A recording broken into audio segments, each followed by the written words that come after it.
Did you ever think you would make it? I feel I'm so close, I could taste sweet victory. I know this life meant for me. Adam, what's your point? The future looks bright. My handshake is better than anything I ever saw. It's right here. You are a one-of-one? My son's right about I don't think I've ever said this before. Rational pass. Let's go right off the bat. Go ahead, Vin. You want to tell us? Yeah, so Vinny, as you were saying, tough guy. basically, it's just a heat rash. Okay, all right. So, gang, hope you had a good weekend. We got some crazy stories to go through. Some people this weekend thought it was a good idea to freeze their eggs because maybe that's their way of showing commitment. Like, how serious are you? Yeah. Are you a game? Are you down Yeah. to run for office in 2028 or no? Yeah. She said yes. Yeah. So serious that she's freezing her eggs. Who, AOC? Right? AOC, you got to Grab that respect it. chuleta She fat. was asked, she was asked about being part of the DSA nationally or New York, and her answer was given, and then you had other people from the DSA kind of giving their vision of what's going on, and the DSA is their MAGA, and some people, your guy Fareed Zakaria was saying that their problem is going to be, they're going to do well in primary, but to go win, they got to win independence. Are they going to get independence or not? We'll talk about that. WNBA, folks, honestly, this poor girl does a regular foul. So what? She misses and almost breaks Sophia Cunningham's neck. It's white privilege. It's when she tweeted it, it's white privilege. And then shout out to Royce White and Enes Kanter, who posted the video that went berserk. Everywhere. 50, Royce was 100 incredible. million views that went all over the place, announcing that they're willing to get into it. Can you imagine how embarrassing it is? By the way, I salute their 2-3 bravery weeks coming ago, out. that's right, 2-3 weeks ago, I said, this is all on the top of the company, on WNBA. Absolutely. They need to take responsibility and stop the discussion so the guys can play. WNBA actually called a meeting to address the definition of women. Can you imagine how embarrassing it is that It your went league- nowhere, by the way. Well, we're going to see. Still haven't figured it out. We're going to see what's going to happen. Is it WNBA leadership or is this on Adam Silver? Because he's Adam the boss. Silver needs to make the He's phone the call boss. and get it over with. But Jeez. Multiple Yes. people said Adam talked to Yeah. Kathy E. Yeah, it's and not working. nothing and went. then Nothing Caitlin happened. Clark got a technical foul, simply by running into. She was going to get the suspension. They rescinded it, obviously. But the same referee, the African-American referee, another black girl player, pushed her, never gave her a technical. Of course, it's white privilege that this is going on. So 100%. We'll talk I about thought that. I'd never do nothing. Iran, you got some stuff that's going on. What was that, Tom? If you guys wanted to know who does the most inappropriate jokes 10-1, I love it. It's not even close. I know people think it's others. Tom leads the league in inappropriate jokes. We have to kind of hold it back. He's in the Hall of Fame, man. He is in the Hall of Fame at this point. named after Iran, we got to talk about some Adam, things you with just- Iran on the issues going back and forth and how they're being impacted by. Adam's touching that, and I'm losing. What happened? Don't it's touch good. what? Just don't touch that cord because I Yeah. just lost you guys. So Iran, they had some things that happened this weekend, and Netanyahu rejected the Board of Peace 15-point peace plan until Hamas truly disarmed. You know what's a weird stat that came out? From Pew. Pew is like Gallup. You trust Pew. Pew doesn't play games. And look what it says, Vinny. Nearly half of Muslim Americans have a favorable view of Hamas.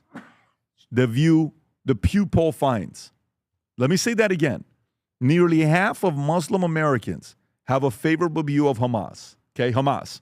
So we'll see. I mean, this is we're not talking about anything but American Muslims. So we'll get into that. We'll talk about that. Texas experiments raw capitalism. They're dominating the marketplace with companies moving over there. You know the Idaho shooting that happened last week at In-N-Out? A video came out, and it was edited in such a perfect way. I want all of us to watch it together to see what happened and ask yourself how you react to this because of what this guy last week did in Idaho and then eventually killed himself. We'll talk about. I want you to see this video, and they don't show the shooting. They don't show the way it's edited, so perfectly done that you get to see all of it, to see what could have been done differently to prevent this. I think it's important for us to talk about. Americans got the biggest raises in the last 5-6 years, and it's still not making a big difference. Bill Maher said what the president is doing is socialism, and Bill Maher may be right. I actually don't like what the president is doing in this one specific area. because what it's doing is you're taking the argument away from what socialists are going to do when they one day take on office, and they're going to say, your favorite president, Trump, did this. So what's wrong with us doing it now? We'll get into that. It's important to talk about that. I think we're flirting with the idea. We're flirting with the idea of accepting socialism and not even knowing that we're doing it. So we'll talk about that a little bit. Flock cameras. I don't know if you're for it or not. You know, these flock cameras are everywhere now. They're talking about wanting to use 350,000 Uber, Lyft drivers to track what's going on. And there's some very strange stories with Flock. And it's probably one of the most hated companies in America right now of what they're doing with the surveillance. My favorite story here, that's a tough one to read, that we have to address because these are our heroes. Farmers are filing bankruptcy and suicide at a rate we've never seen before. Every day, 41 farmers go bankrupt. Every single day. 41 farmers go bankrupt on a daily basis. It's a scary thought. And then one last story I got here is the Iran president. Check this out. Imagine you're the president of Iran, okay? You're only allowed to speak to the missing supreme leader in a dark car meeting. So what does that tell you? So you got to go in a car that's dark to talk to Mojtaba to the supreme leader, and you're the president? What is going on over there? We got to address that. And then maybe if we got a chance to get into a couple of these other stories, we will do that as well. But with that being said, gang, Vol Conference, I think the last couple of days were ridiculous ticket-selling days on the site. Some of these things are... It's great to hear. Yeah, it was crazy the last couple of days with what's happening. Everybody typically likes to wait till last minute to get their game tickets. I got my, World Cup ticket, I think the day of or the week before going to the World Cup. But if you haven't yet made the decision and you're there, this is the time to do it. I got a message here from Logan Paul. He sent this message to us about the Vol Conference. I want you to hear from this. Here is Logan Paul. This will be our first official sit-down that we'll have together at the Vol Conference. Go for it. What's up? It's Logan Paul. You might know me from my videos on Vine or YouTube, my podcast Impulsive, maybe WWE, some of my businesses like Prime Hydration or Lunchly. But I am excited to see you at the Vault Conference in Las Vegas, August 31st through September 3rd to talk about how to turn attention into an actual business, betting on yourself, and overall winning optimization strategies with Patrick Bet David, the man himself, me and PBD, finally face-to-face. So grab your tickets and we'll crack the code and unlock the vault together. Let's get it. The guy's been able to do so. Can you imagine these two brothers? They're probably going to first brothers that are both going to be billionaires. Yep. That's a crazy story to be thinking about what these guys, there's so much to learn on what they did with marketing. Going out of nowhere to all of a sudden you're independently, having this much success. And apparently Logan at one point in college had a 4.0 GPA, and last minute he decides to drop out, and he becomes who he is today. So if you haven't yet registered, get a ticket for yourself, your spouse, your business partners, your peers. Bring your kids with you, depending on the age they're at. There's going to be a lot of great topics to discuss, going through a 296-page manual. For some of you guys that are CEOs and you want to be in a room, being able to ask questions of Elon Musk and Jeff Bezos' lawyer, Alex Spiro, he will be in the CEO session this year to discuss how he went from zero to nearly a $500 million law firm, being the most powerful lawyer in America today in his early 40s. Go to vault2026.com. Again, vault2026.com. Get your tickets. There's also an opportunity to buy a 5-pack. Looking forward to seeing you guys there August 31st through September 3rd. With that being said, let's get right into it. The first story, I never thought the first story for PBD podcast would be a WNBA story. I never thought that. But they're blowing up. Okay? And so imagine if all of these things, Enes Kanter comes out saying he's announcing that he's going to the WNBA, and, he kind of did one of those things that I want to take my talents to the WNBA. Oh. He makes this video. He texts me. He's like, Pat, check this out. Funny as hell. Go and play this clip. He's ready for it. He does this. After careful consideration and reviewing the current eligibility guidelines, I am officially declaring myself a WNBA prospect. If simply declaring who you are is all that's required, then I meet every single requirement necessary to compete in the WNBA. How embarrassing is it to My team and I have carefully examined the WNBA. You can pause it right here. So he does this. By the way, can you show how many views this got? I think it's very important to say, imagine you make a clip. How much of a reason why a video goes viral has to do with the content? How much does it have to do with the timing of it? You ready? This video got 254,000 likes, and it got 48 million views, 16 100,000 comments in a span of couple days, day and a half, right? Then Royce White? We had him on the You podcast have to play that before. video. He plays. Did you see his video? Play Royce White's video. Please make sure you do the right. No. Play the one where he's in a wig. I think Alex Jones this posted it, it. or- He's in a wig. Guys, he's transitioning. Let's back up a Yo, second. Adam, let him live his truth. Don't try to He make is. fun of him on Let's this do it. You have podcast. to If see the find video it, in the if you wig. find it. Put the one. You're going to find it. It's on Anyway, Alex so he Jones. posts it up. It's that he's incredible. also going, and eventually, right afterwards, is this the one? Right afterwards, video, yes. He's so ugly as a right video. afterwards, guess what gets in? WNBA leadership announces they're having an emergency meeting to discuss what they're going to be doing with the W in WNBA. We have to identify what it is. Literally, they put a task force together to discuss the growing drama around transgender athletes because they got humiliated. They got humiliated by not taking a position. All they have to do is, Vinny, make a position at the top to say where they stand, and it would have been done with. But every single time you're hearing Caitlin Clark in interviews like, can we just talk basketball? Can we just talk basketball? Can we just talk basketball? And then while this is going on, Sophia Cunningham, if I'm saying her name correctly, Sophie Cunningham, she's going in for a layup. And I want you to see this, guys. Okay? Watch this here. Boom! Jeez. Obviously, the girl... In the face. Yeah, in the face. In the face. She's going for the ball. Guys, that's an innocent foul. Some people call this a flagrant 2. She got kicked out of the game. The most impressive thing about this foul is the following. Let it go for 2 more seconds. Guess what? Sophie makes the shot. Oh, good. That's an and one, People baby. forget the fact that she makes. That's the most important thing. She makes the flipping And shot. one. And one. And so she gets up, goes in her face, and then what does the girl tweet right afterwards? She tweets right afterwards that this foul, you ready for this? Oh, yeah. She tweets, it's white privilege, Indiana Fever. No doubt. White privilege No on doubt. what's going on here. So, Adam, I'll come to you first because I know you're a big fan of WNBA. So for you, what do you think got them to the point of saying we have to have this conversation? And do you actually believe the WNBA is going to come out and do the same thing that the WTA did? The World Tennis Association, I believe it is, What for did they women's. do? The women's. They came out and they said they're testing if you're a male or a female. They're testing. Oh, yeah, I saw that. So you think they're going to come out and do the same thing that WTA did? Well, do you think they will go that far? I think the WNBA is in a big pickle here. You think? They, damned if Definitely you do, don't like them, but damned if you don't. They're not in a pickle. On that foul with Sophie Cunningham, to go they say, pickle. I went right there, Pat. I went right there. They say, you do a hard foul. It's a technical foul. What do they say? Yeah. Tee them up. Yeah. Tee them up. Yeah. Tee them up. Yeah. The whole WNBA is getting teed up right now with the trans. I think They got tea everywhere. They don't know what to do. When you have owners and coaches fighting against their own level-headed players, basically saying trans kids matters more than you women in the WNBA, we got a problem. So again, listen, you said you got a problem. That wasn't a question. The question is, do you think they're going to make the right decision with all the backlash they're getting?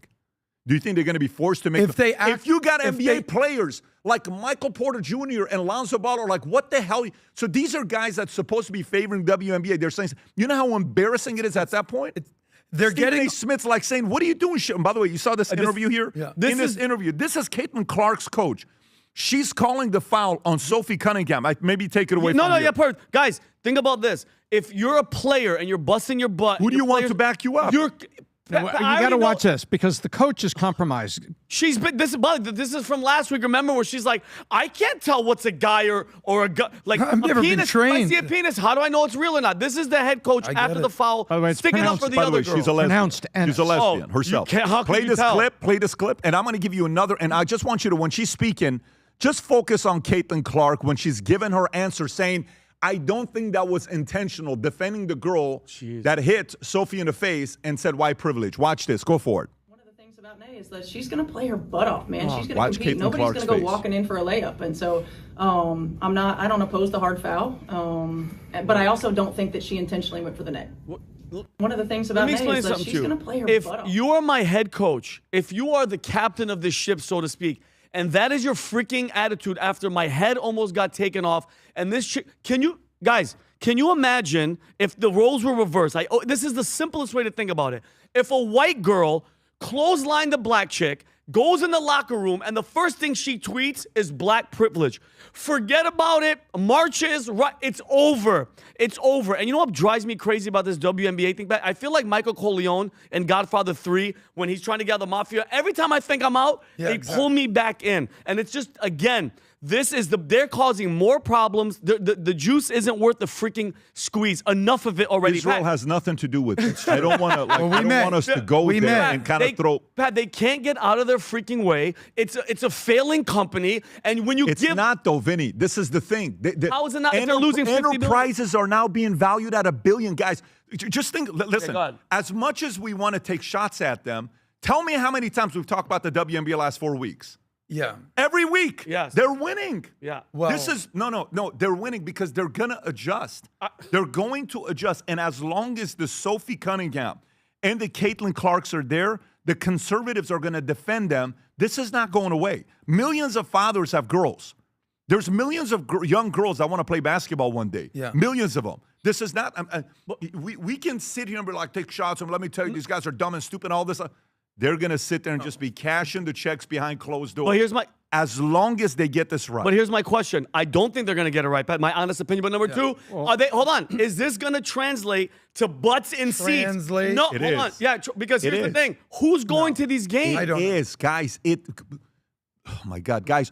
The attendance is up ever since Caitlin Clark came in. Well, they're selling tickets. You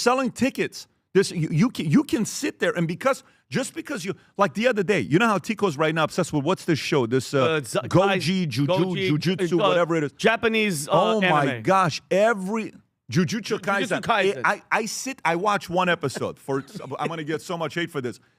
I sat and I watched one episode, and I was like, do you know this is the guy, he's got staples on his forehead. Yeah. And this is how he gets to put his brain into your brain to get all the power that you have. What's the name of that guy, Jake? I'm sure you know what that guy's name is. So, okay, I'm impressed. Okay. So I'm sitting, I'm like, who would be impressed? Who would be interested in something like this? Vinny, then I go click it on YouTube.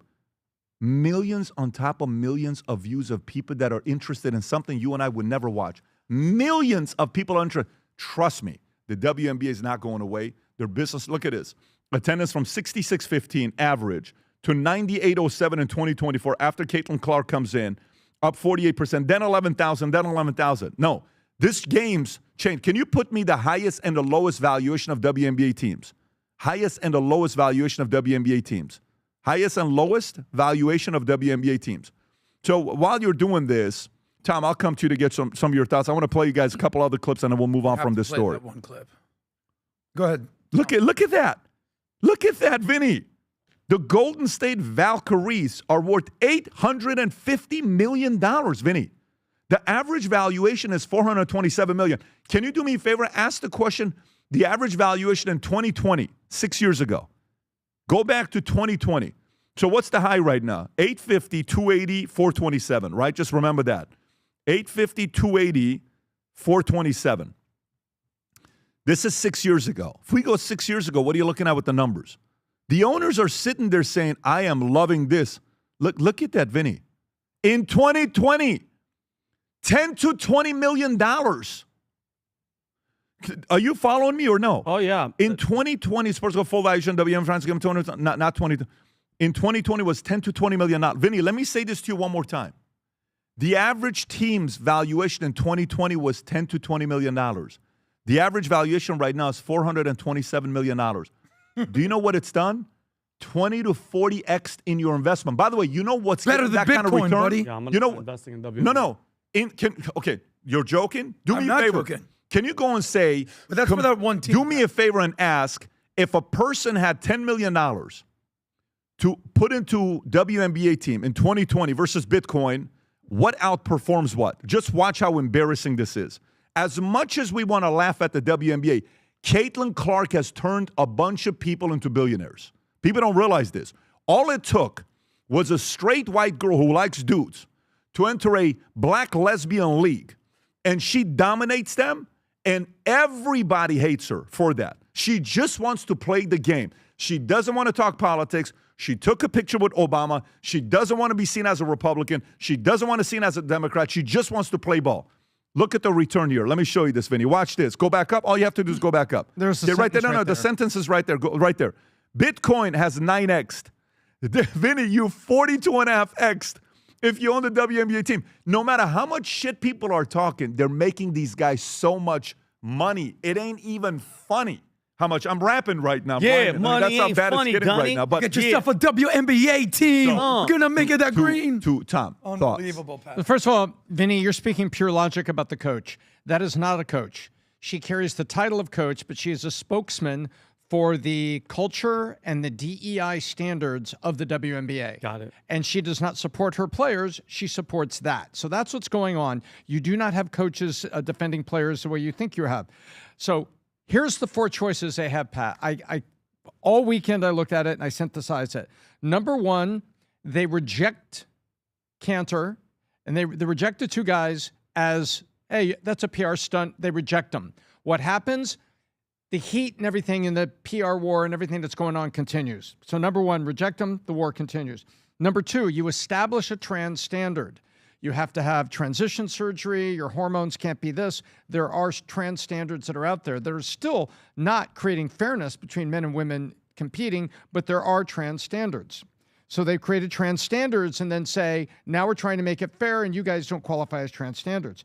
The third thing is they define eligibility by biological sex and therefore reject them as males. And then you have the LGBT community and everybody that's inside the WNBA goes nuts. Or number 4, you actually accept both and somebody's going to get hurt on the court, or it's just going to be raw mayhem. I think what's about to happen, Pat, they have to create a trans standard, but then you're going to have some guys that are in transition, but they're 6'7", 6'10", that are bigger and stronger, even post-transition, playing with these. Because I do not believe, Pat, what's inside the WNBA.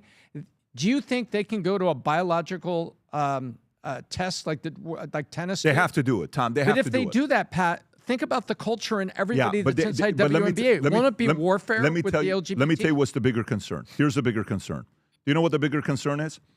Do you remember that video of Brittany Griner in her backyard shooting the basketball without a shirt on? Everybody was like, that looks like a guy. Yeah. The Brittany bigger Griner was a guy. concern, if they do that, is the following. Here's a question for you. How many current players in the WNBA do you actually think were born a man? That's the question. Pardon me? Let me ask the question one more time. How many current WNBA player, what do you think are the likelihood that currently the WNBA has players that were born a male? How many today? I think there's a 100% chance that there's more than just Brittany Griner. Okay, so what do you think? Griner. You I don't know. believe that? I don't know if Brittany was born a man. I mean, it certainly looks. But the percentage. Here's looks all you have to to be answer. Not 0, What- maybe. So what do you think it is? What do you think is the percentage that there's a player in the WNBA today that was born a man? Shoosh. Can you it's run a higher poll? than 0%. By the way, can you do me a favor? Anybody, if you're putting like super chats, I'll read it off. I know right now I got a super chat from a guy that's defending Sophie Cunningham. I actually want to know if I'm alone in this. Somebody posted a super chat talking about how what's her name was right. Sophie Cunningham was right. But to me, it is a real thing. What percentage chance that there is a current male player in the WNBA? 2%. You think you're at 2%? Where are you at? I'm 100%. Oh, Tom. Wow. Unbelievable. Wow. What do you mean? I believe there is a 100. Oh my I'm not gonna go deep analysis. I believe there's go a too deep. 100% chance. Okay. That there is at least one player. Okay. In the NBA. Born a man? So check this out. Born a man. Audiences are putting 2%, 85% D-Arc B. Miller. Less than 1% is Kui BC Power. You got a bunch of people between 1%, 0%. Sharnee Wing, 8,700, 2 to 5%. You got Chevy Gooden, 0%. You got a bunch of people saying, all these other things. Okay, where are you at? What's your percentage that there's a male? Yeah, maybe 10%. Okay, If that. do you realize the problem then becomes the following? If they say no, I'm willing to bet The reason why they're not going to do it today is because there's a male player in the WNBA. They already have a Trojan horse in there. They know if they do that, the level of hypocrisy that's going to show up will be such a... If they thought they were getting a massive PR hit, it's going to be 10 times bigger. But if they say yes, they deserve the respect that they're going to get to stand on their position and say, here's where we are, move on.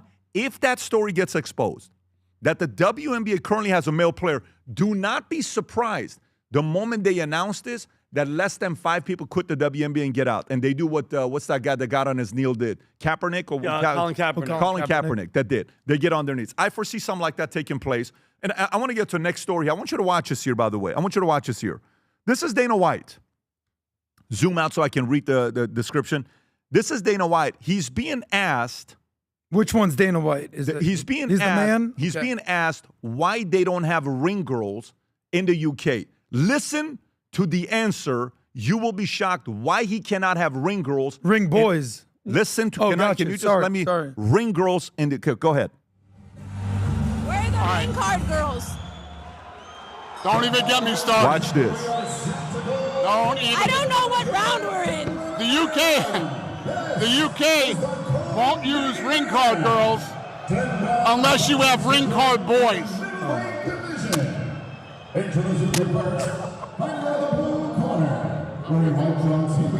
Wait, what? Yeah. Did you understand? We're all confused, exactly. So wait, this is a Zuffa boxing event. Listen what she asked. Who wants to see a ring card boy? The fuck is that? You know who that is? Of course. Chat, you She covers all the slap boxing. She's great. She's phenomenal. Her and Armand do their thing, and they're phenomenal. The boyfriend always shoots everything. Her shirt is ripped in the middle. This Her is the boyfriend part. is Armand? No. Her gotcha. boyfriend is the camera guy that shoots everything with.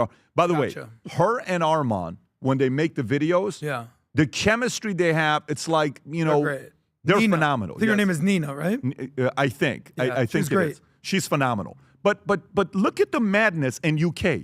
You got a freaking fight taking place in the UK saying you can't have ring card girls unless if you have ring card boys.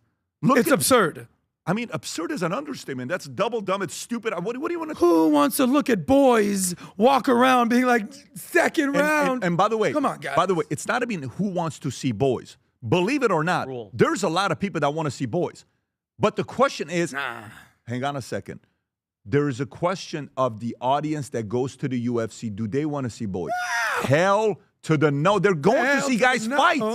They're going to see guys fight.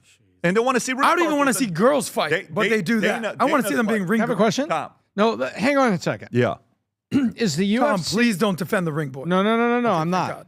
I'm defending It's close. a private company's right to conduct itself. Yeah. Okay. So suddenly you can't have ring card girls at an event by the UFC, produced by UFC, sold tickets by UFC, in which they rented an arena from an owner. What this shows you, guess what? If the government gets in too close, you lose the ability to operate as an independent business. You are seeing in the UK what we don't want to have in the United States. So check this out. Connor, I don't know what the WMBS is. Can you show the poll to the audience? So we ran a poll. What are the odds that there's at least one biological male currently in the WNBA? Okay, look at the poll. What it comes on the bottom right. Do you see it? If you look at the poll, 0% say 18%, 10% 20%, 50% 22%, 39% believe there's a 100% chance that there's at least one male. I'm going to ask this question on X right now to see what the X is going to do. It works all the time. And oh my goodness, this is such a crazy thing that's going on with 100%. 50% of the audience believe there's a 100% chance somebody's in the WNBA that's a male. Anyways, let me continue with this. This madness with WNBA male UK, they have lost their shit. I think this will be one of the things in 2028 that still the Democrats are going to get wrong is because they're not giving this up. They're not giving this up. Yeah. They don't realize there's plenty of Democrats who are pro-choice Democrats, who are John F. Kennedy Democrats, who have daughters who don't want men to compete with them. And they're going to lose that base to the independent mothers who are going to say, I cannot believe if you're forcing me to do this, I'm going to vote Republican. Yeah. They're going to lose in this area, and they still don't get it. Fully agree. They still don't get it. I'll say one thing. Connor, who's one of the smartest guys here, called it WNBS. That's what's called a Freudian slip. The BS thing right there. Where I agree with you, sir, real quick, From a revenue standpoint, I get it. They're getting eyeballs, they're making money, they're putting butts in seats, but not all eyeballs are the same. They're getting the kind of freak show circus act eyeballs, but the revenue is increasing.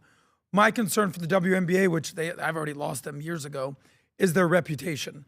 Nobody takes these people seriously at this point. If you want to be known as playing basketball, that ship has sailed. It's now basically a LGBT trans league, and we're living in a woman's world, and power to the people. You've been supporting them for years on this podcast. How many times? Yeah. Oh, wait. Will, sorry. After all these meetings, I've been saying this for years. After all these meetings, I know you want to move on. Do you think, because of this whole thing and this whole tent, LGBTQ, that they're going to say, okay, fine. If you're genuinely we'll let you play. If you're a dude that identifies and you're legitimate, not like the guys that. Where do you draw the line, Vinny? That's the whole point. No, my question is this: Are you pre-trans? Are you post-trans? That's what I'm saying. Did you cut it off? Did you not cut it off? Are they going to do it though? Do you have a wig? Do you really identify? My question is: do they? It's such a slippery slope. Do they say yes? That you cannot win this. Do they bend the knee though? You play stupid games, you win stupid prizes, and you still haven't answered and they got the gold medal right now. You still haven't answered my question. You said it correctly. You said do it? they have a pickle, or they're in a pickle. They're definitely in a pickle. One of the two. So Adam, yes or no? Are they going to let an actual trans dude come in? Are they going to practice with what they preach? Okay, good. All right, that's so how let's I'll see watch. what happens. Let's go to the next thing. Next story I want to get into is farmers. Look, I love my farmers. We consult for a lot of our farmers here locally and nationwide, and I think they're the heroes of what we have in America that don't get enough credit. And this story breaks my heart, and I think we need to bring more attention to it on what these guys are going through, farmers. Page 15 if you want to go to it. So, Tom, I'm going to come to you with this one first. The Blaze. Great job on The Blaze writing this article. America is losing its farmers to bankruptcy and suicide. Okay? America is losing its farmers to bankruptcy and suicide. So American farmers face crushing debt with total farm debt projected to at $624.7 billion of debt. In Chapter 12 bankruptcies rising 46% last year to over 315 cases. A new John Deere combine can cost $1 million, and farmers gamble ancestral property and diesel prices and rainfall every spring. For too many farmers, crushing debt becomes a death sentence. CDC data shows farmers take their own lives at a rate of, ready, 3.5 times higher than the national average. Let me read that to you one more time. Okay, according to the CDC data, farmers take their own life, suicide, at a rate of 3.5 times higher than the national average at 43.2% per 100,000 farm workers. America lost 15,000 individual farm operations in 2025 at an average of 41 a day. The average farm owner is 58 years old, and many farm kids watch their fathers battle debt and despair before walking away from the family business. The USDA found the only growing farm category is those with annual sales of $1 million plus or more, while half of American farmland is now operated by farms with sales of at least $500,000, a country that destroys its independent producers, surrenders its national independence to foreign supply chains and corporate conglomerates. Conservative ideals depend on preserving private property rights and local community ownership. American food security depends on those who begin work at sunrise and end long after it has set. Urgent action is needed before the damage becomes irreversible. Tom, thoughts? I have a lot of thoughts on this. And one of the thoughts that I've always had is in terms of corporate welfare. You know what corporate welfare is, Vinny? Corporate welfare? Yeah, that's the U.S. government giving like permanent subsidies or permanent price. Bailing out companies. Too big to fail. We're going to give you, TARP money, all this stuff. Well, what you find out is Monsanto and Archer Daniels Midland. Ever heard of ADM? Archer Daniels I know Midland? what Monsanto says. That's stuff that they put on the crops. And correct. Well, Monsanto and ADM make the chemicals that go after insects and a lot of other things they make where that's genetically modified seeds and things. They've been receiving subsidies forever, and they've always one of the top two that's ever them. Bayer, ADM, and it's just amazing the amount of money that goes to them. But then they turn around and sell these things full price to the farmers. And the farmers are trying to run it. The number one thing that freaks me out is that the average farmer is 58, and the only farmers that are making money are those with sales of $1 million or more, which means the factory farms and the big ones are the ones that are still there, who can deliver. It means distribution in farming is kind of goes away. You used to have distributors where you grow apples, I grow apples, Adam grows apples. We ship our apples to Pat. Pat is the largest apple distributor in the United States. He ships them to the markets. And he pays us the going rate for wholesale apples. What happens is you're losing distribution and you're losing independent business people. 58-year-old and rising, I mean, no one's getting in business to be a farmer. And I'd like to know, Pat, what RFK thinks about this, because what it means is the only thing that's going to be left, good luck finding organic, because the only thing that's going to be left is the factory farm and genetically modified food that they can grow in big bulk at low cost and ship it to Costco. And so that's where we're heading. And because it's the small farmers that are making the organic stuff. And somebody's going to say, no, that's not true. There are big ones. Yeah, there are. But go look at the number of small farmers that care that are making, organic crops. And so this is sad, because what it means is we're heading to permanent factory farming. And you've got people like ADM and Monsanto that are getting all these subsidies, and then the independent farmers aren't. So I think that we've had too big to fail, but in American farmers, I think that there's such a thing as too important to fail, but I don't know where to start, because do you then subsidize the farmer with tax dollars, or do you let the market work? But in this case, it sickens me. I agree with Tom on a corporate basis and too big to fail. I want to focus on something that is really underplayed in society today, and that's male depression and male suicide rates. Stay on this topic. Okay, stay on farm. It is. I'm telling you right now. Yeah. Okay, I'm staying on farmers. The reason I'm bringing up male suicide rates is because it's something that's very important here. I was meeting with a veterans group, advocacy group for veterans, great group. They said, do you realize that how many veterans kill themselves every year? And it was a shocking number. They said it was 35 for every 100,000 citizens. It was one of the highest up there, by far. They said, you know who's higher than that? And they showed me the stats. They go, farmers, people who work in agriculture, 43 through 100,000. The highest thing is mining workers. What I'm getting at is life is tough. If you're a military guy, do you know what you're doing to your body? To what it's taxing on you? If you're a farmer, the stress that it's putting on your body and economic stress. If you're a mining worker and you're mining the mines, people don't understand how lucky we have in society today, because these men are putting their lives on the line for us. So when it comes to the farmers, the respect that you have for them is totally justifiable, because of what they do for society. We don't eat unless the farmers grow their food. We're not protected unless the veterans protect us. That's the angle I have on this. Yeah. So, okay.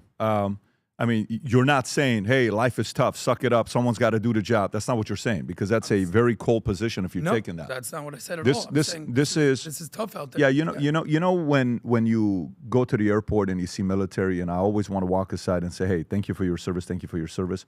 But I see farmers, it's the same thing. Thank you for your service. And like, what do you mean? I said, what do you mean, what do I mean?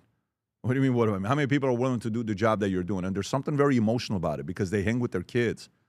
They have kids it's the OG reason why you had kids. You have kids because you want them to help you on the farm and help grow the business, and you pass it down to them. And this is a generational thing. A lot of time when you see families like, this is what my grandfather did. I spent time with my grandfather on the farm, and the memories. So imagine your memories with your grandfather. What was those memories like? For these guys, the memory is, I was helping them be a farmer. I was working with them. That guy was my hero.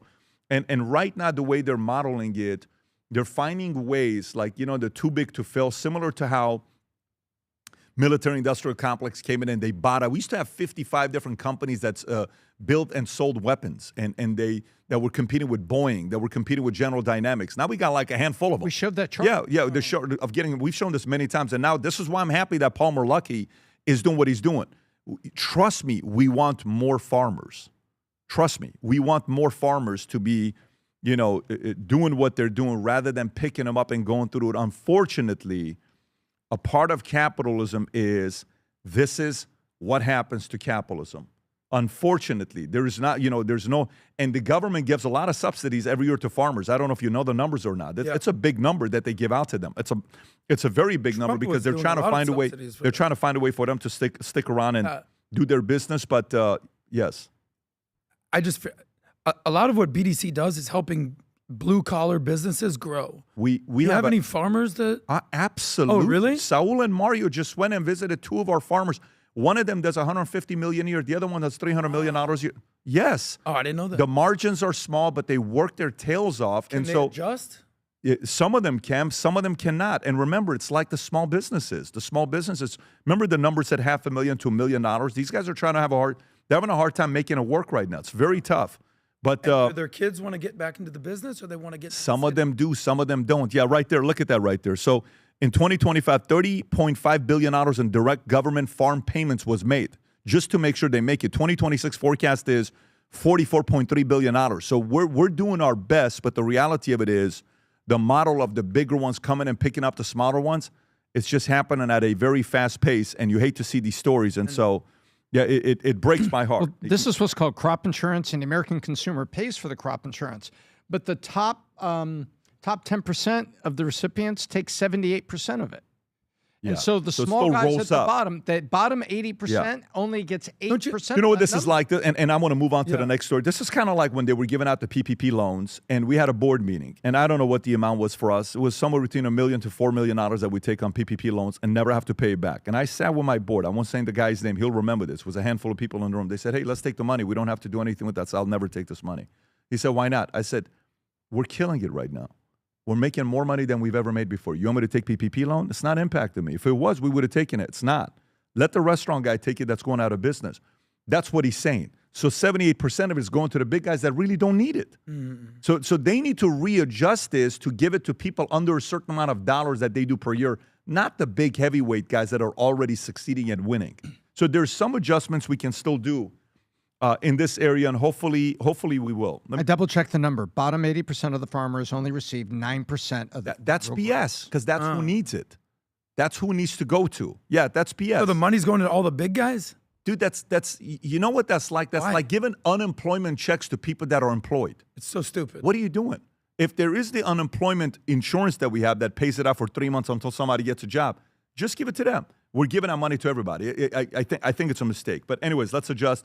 And let's go to the next story. We pray for you, to all the farmers. You're heroes. I got so much respect for you guys. Every time I see you, I love you guys. Appreciate you for your hard work and dedication. A lot of respect for you and your family. It breaks my heart when I see legacy businesses go away. As a father, I'm building my business that God will, and one day the kids will be involved in it. It's, anyways, our prayers are with you and our support's with you. Let me get to the next message. Can't wait for Brooklyn to be my boss. Next message I want to go to is what happened at the Idaho shooting. I want to show this to you. I watched this video multiple times, and I want to play this at a 1.5 speed. It's a 4.5-minute video. We won't show all of it, but we will kind of fast forward. Remember last week when we talked about the Idaho shooting? We were all sitting around, and it showed the video of the guy going like this, and we're like, what the hell is going on? Then there was another brave man who got involved, and he came in, and he's like, wait a minute, I saw this, and he was kind of one of the guys that pushed him off to the point that he eventually killed himself. So this could happen to anybody, anywhere. Okay, and I'm not trying to scare you, but this video depicts what happened there, right? So just imagine what the In-N-Out workers look like when you see them. They're smiling. It's a faith-based company. They're not open on Sundays. They're building based on solid values. And in Idaho is the #1 state in license to carry. More people in Idaho carry throughout the day than any other state in America. They're #1, just so you know this. It's not like this happened in Chicago, Chirac, or it happened in Baltimore or LA or Compton. No, this is in Idaho. So watch the guy that's narrating as we're going through this. I would put the speed at 1.5. I thought we put it at 1.5. Okay, my bad. We did. Go for it. Okay. A white Honda Civic.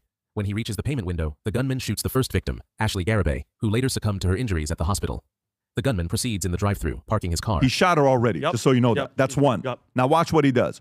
He stops the car so people can't go around. Christopher Clonch in his vehicle, who is pronounced dead at the scene. Shoots the guy Former right Twin Shoots Falls the police guy in officer front of and former dead. Idaho State Police Trooper Watch this. Austin James runs towards the incident where he encounters the gunman and is the third victim shot.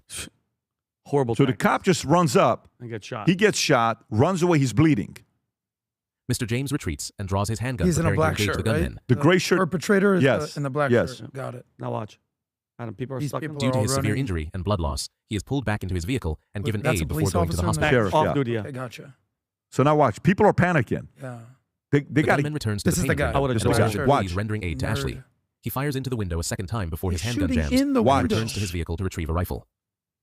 So it locks up. Look at in and out. This is the workers. So imagine. Inside the restaurant, my an God. off-duty Idaho State Police trooper assists in evacuating patrons and employees while he This searches is for the another threat. off-duty officer. With the rifle, Now the this gunman guy's runs got a back to gun. the drive-thru and fires at nearby patrons before returning to the payment window What? for a third time.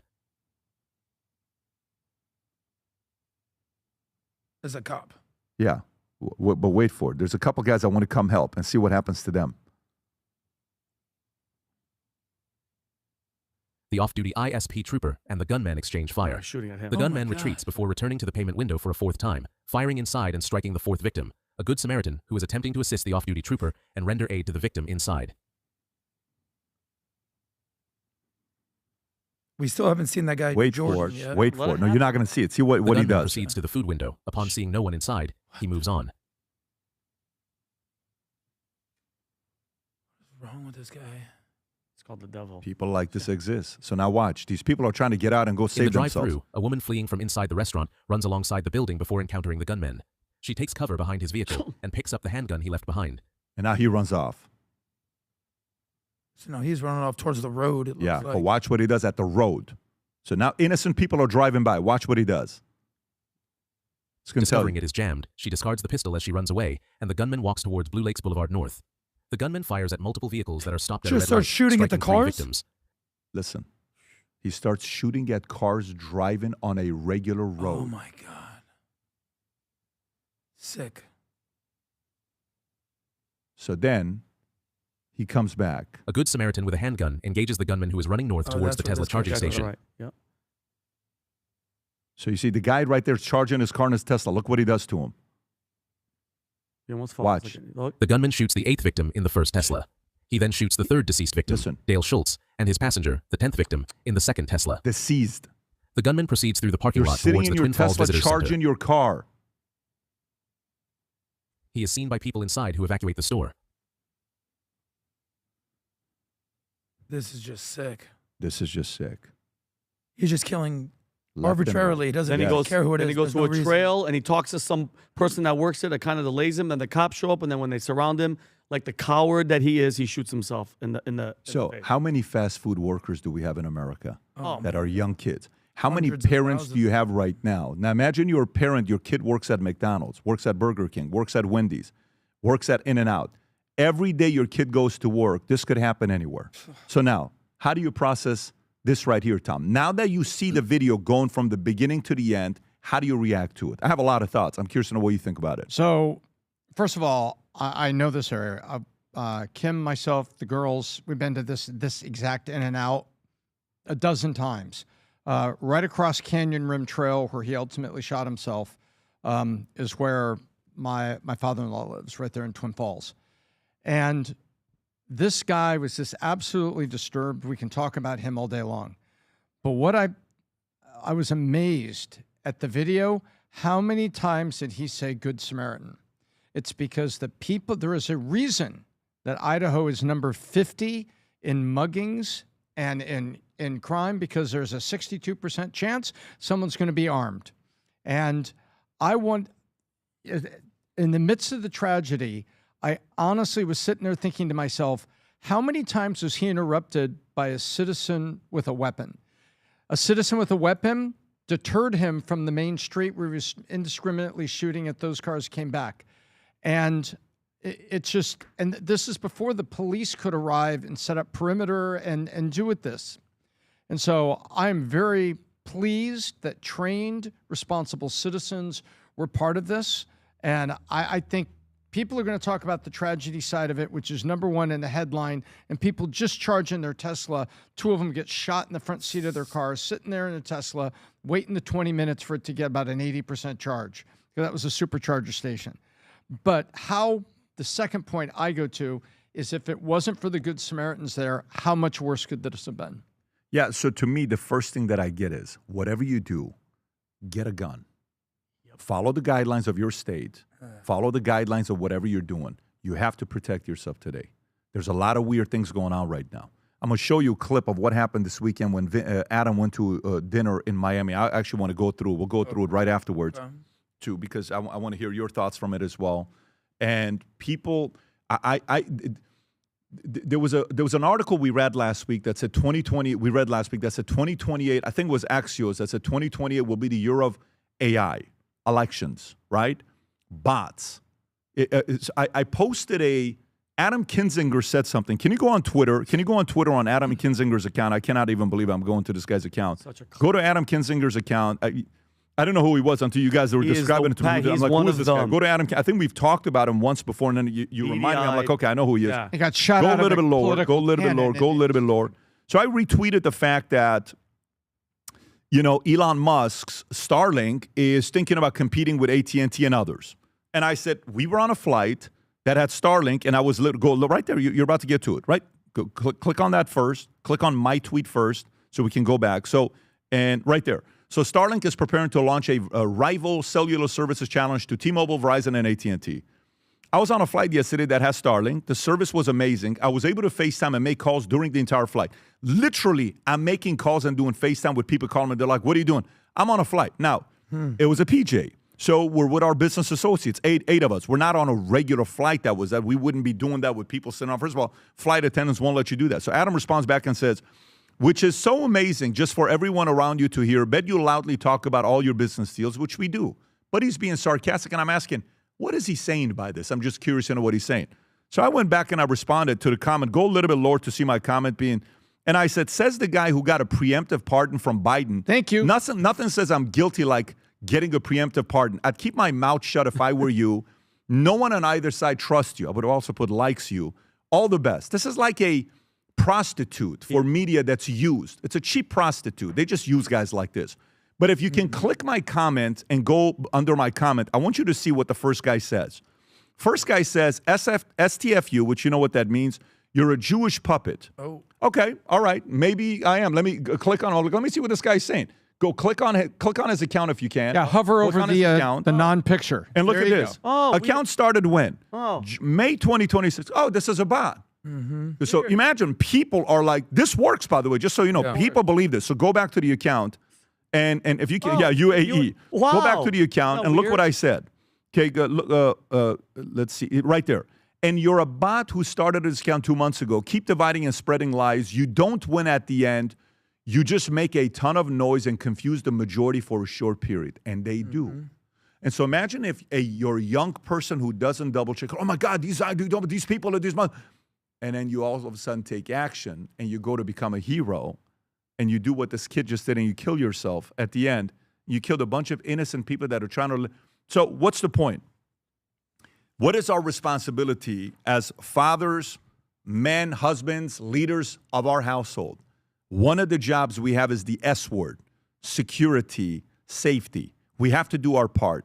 Things like this can happen at any time because crazies are everywhere. And right now, there's benefit to inciting rage because they need those opportunities. Political parties look for these types of opportunities. But what can you and I do? We got to protect ourselves. You had something that happened the other day. We're in the car. We're talking where a guy pulls up in a parking lot, and you were ready. Oh yeah. Yeah, you were ready to. Thank God I saw two guys pull in. I'm cleaning my car in a parking lot, big empty parking lot. Two guys pull up at him. They're chilling. They watch me. They turn around and they're in another empty parking lot, and it's just a stare off. And they're staring at me, and guess what? I'm ready to go. And I'm just sitting there because my truck is tall, and I'm just like this, and I'm staring at them. And after literally 3 minutes, I just go, are we good? Are we good? By the way, my gun is right there, right in front of me. And then boom, and they sped off. So I don't know what they were up to, but you have to be on high alert. It's pretty. And by the way, it's not for people to be like, man, you imagine what kind of time we're living in where we need to have guns. Oh, wow. This happened in 1776 as well. This was the case in 1800s more than today. It's just it was normal back then, 1900s and today. You know, it's a very normal thing for us to have to protect ourselves. I can tell you what states I wouldn't be living in. I wouldn't be living in a state or a city where I can't carry. Never. You would never find me living in a place that I can't carry. Never. There's no benefit to it. I'm out. I remember the first time our Range Rover was broken into at night when I was asleep. Guy comes in, takes my bag and takes my security system. And I said, we're not living here anymore. 90 days later, I moved into a gated community. We bought a bunch of guns in California. And in that moment is when a Time Magazine article came out on the cover. It says, you can pull this up actually, Time Magazine, United States of Texas. And I said, you know what? I'm getting the hell out of California. And I started selling Jen, Moral, my family, Melva, everybody were moving to Texas. Everyone's like, but we don't want to move to Texas. We're moving to Texas. Yep. We're moving to Texas. And we moved to Texas because of it offers a little bit more of a freedom than it did in California. So you as a leader of the household, you got to make a decision where you want to take your kids to feel free. Adam, I'll come to you for a couple thoughts and then we'll move on to the next story. Well, regarding that Idaho shooting, yes. You know, the first thing that comes to mind is just how they say life is short, man. Life is short. And we're in the insurance business. We know that life is actually long if you're healthy, but what life is precious at any point. I mean, at any point, whether you're in the car on the way to work, you're charging your Tesla at In-N-Out, crazy people are out there. So I agree with you. You got to take the necessary precautions to stay safe. That's really all it is. You wanted to talk about this other thing? Well, no, on the shooting and the thing, I mean, Tom made a bunch of great points, is how many times civilians stepped up. I wish that cop, you're an off-duty cop, have a little bit, you don't just, whatever tactics school he went to, just running around the corner, he should come up and you know that there's a threat, you hear the shooting, be more cognizant and use your training. But then, we don't know nothing about this kid. What type of mental, what is going on with you? I want to find out the meds, the social footprint, the friends that didn't say anything. The family. I'm very curious to what, and again, I'm talking about evil is evil, and I'm pretty sure it was inside of his soul. But what gets you to that point where that you have to do that, and that's going through your body? Like when he was just standing there trying to figure out, where am I going to go to the street? There's something evil going on inside you, but how he got there. But for that girl, the biggest shot, that young girl that ran all the way on the side, ducks for cover, grabs his gun because she was trying to engage, and the gun is jammed. That's why he couldn't keep shooting in the window. Dude, that girl's toughness is... Holy moly. And she ducked behind the car, and in her head, she's like, I'm going to grab the gun and I'm going to engage. It jammed. Thank God he didn't come to her because she would have been screwed. But Tom made a great point. The bravery and the people that stood up. Because guess what? If nobody shot back, if nobody engaged him, it would have been three times more. Have they located this guy's family? He's dead. I mean, they're right now. They haven't told us anything. Yeah, meaning the market right now is waiting to learn more about this guy. They still haven't revealed enough information about him. Hopefully they will soon for us to know what's happening. So this weekend you're in Miami. And me and the family come back from dinner. And we're at dinner. We're about to watch Margin Call. All of a sudden, Vinny's like, what's this? We're getting tagged all over the place on X. I'm like, what is this? And it's a video of Adam. You're in it. I'll play it. So maybe, let us know what's going on here before I play the clip. Just give us a little bit of an insight of what this is. I'm in Miami. I'm in Miami Beach. I'm actually going to an event for our friend Dominic Charginski. It's a meetup, and people are there. I'm not scheduled to be there. I have no affiliation with it. I'm just coming to say hi to just someone that we've interviewed multiple times. And you don't know who you're going to run into in the lobby. That's really all it comes down to. So, okay. So, and then here's what happens. You run into a guy named... I didn't want to say his name. It's just... You have to say his name. I think it's Jake. Jake Lang. So here's what happens. Go forward. What you guys do, but you guys need to get pressed out. Uh-oh. You guys need a couple fucking nigger bombs dropped on your podcast. I'm gonna burn the garage. Just like that. What are you doing? That's not our thing at all. Yeah, that shouldn't be your thing. That's fucked up. It shouldn't be. By the way, he's sitting with like 10 people, 12 people. He has a Quran. He's Jewish. He's against that. That's base. Yeah. That's not base. Yo, W Adam. I fuck with that. I just kept saying, not my thing, buddy. This is not my thing. You're not my thing. Dude, this guy's burning. Dude. Not my thing. Not my thing. He's burning a Quran. Bro. Listen, PBD he's sitting there. This is a bunch of race trading faggots. Fuck Patrick McDavid, deport him. Fucking. Oh my God. Fuck him. And the restaurant's not. So listen to what his people are saying. He's not just burning the Quran, he's burning his bridge right now, bro. This guy's burning his bridge right now. So I want to comment on that. Patrick McDavid. Yeah, he just got a phone call. Patrick McDavid sucks Indian cock. He just got a phone call. Yeah. Got it. Okay. So, what is his shtick? This is the guy that takes the pork and goes in Dearborn and walks around and bacon and all. This is the same guy. This is the guy. You know which guy it is, Pat? Can you just play that? Play that.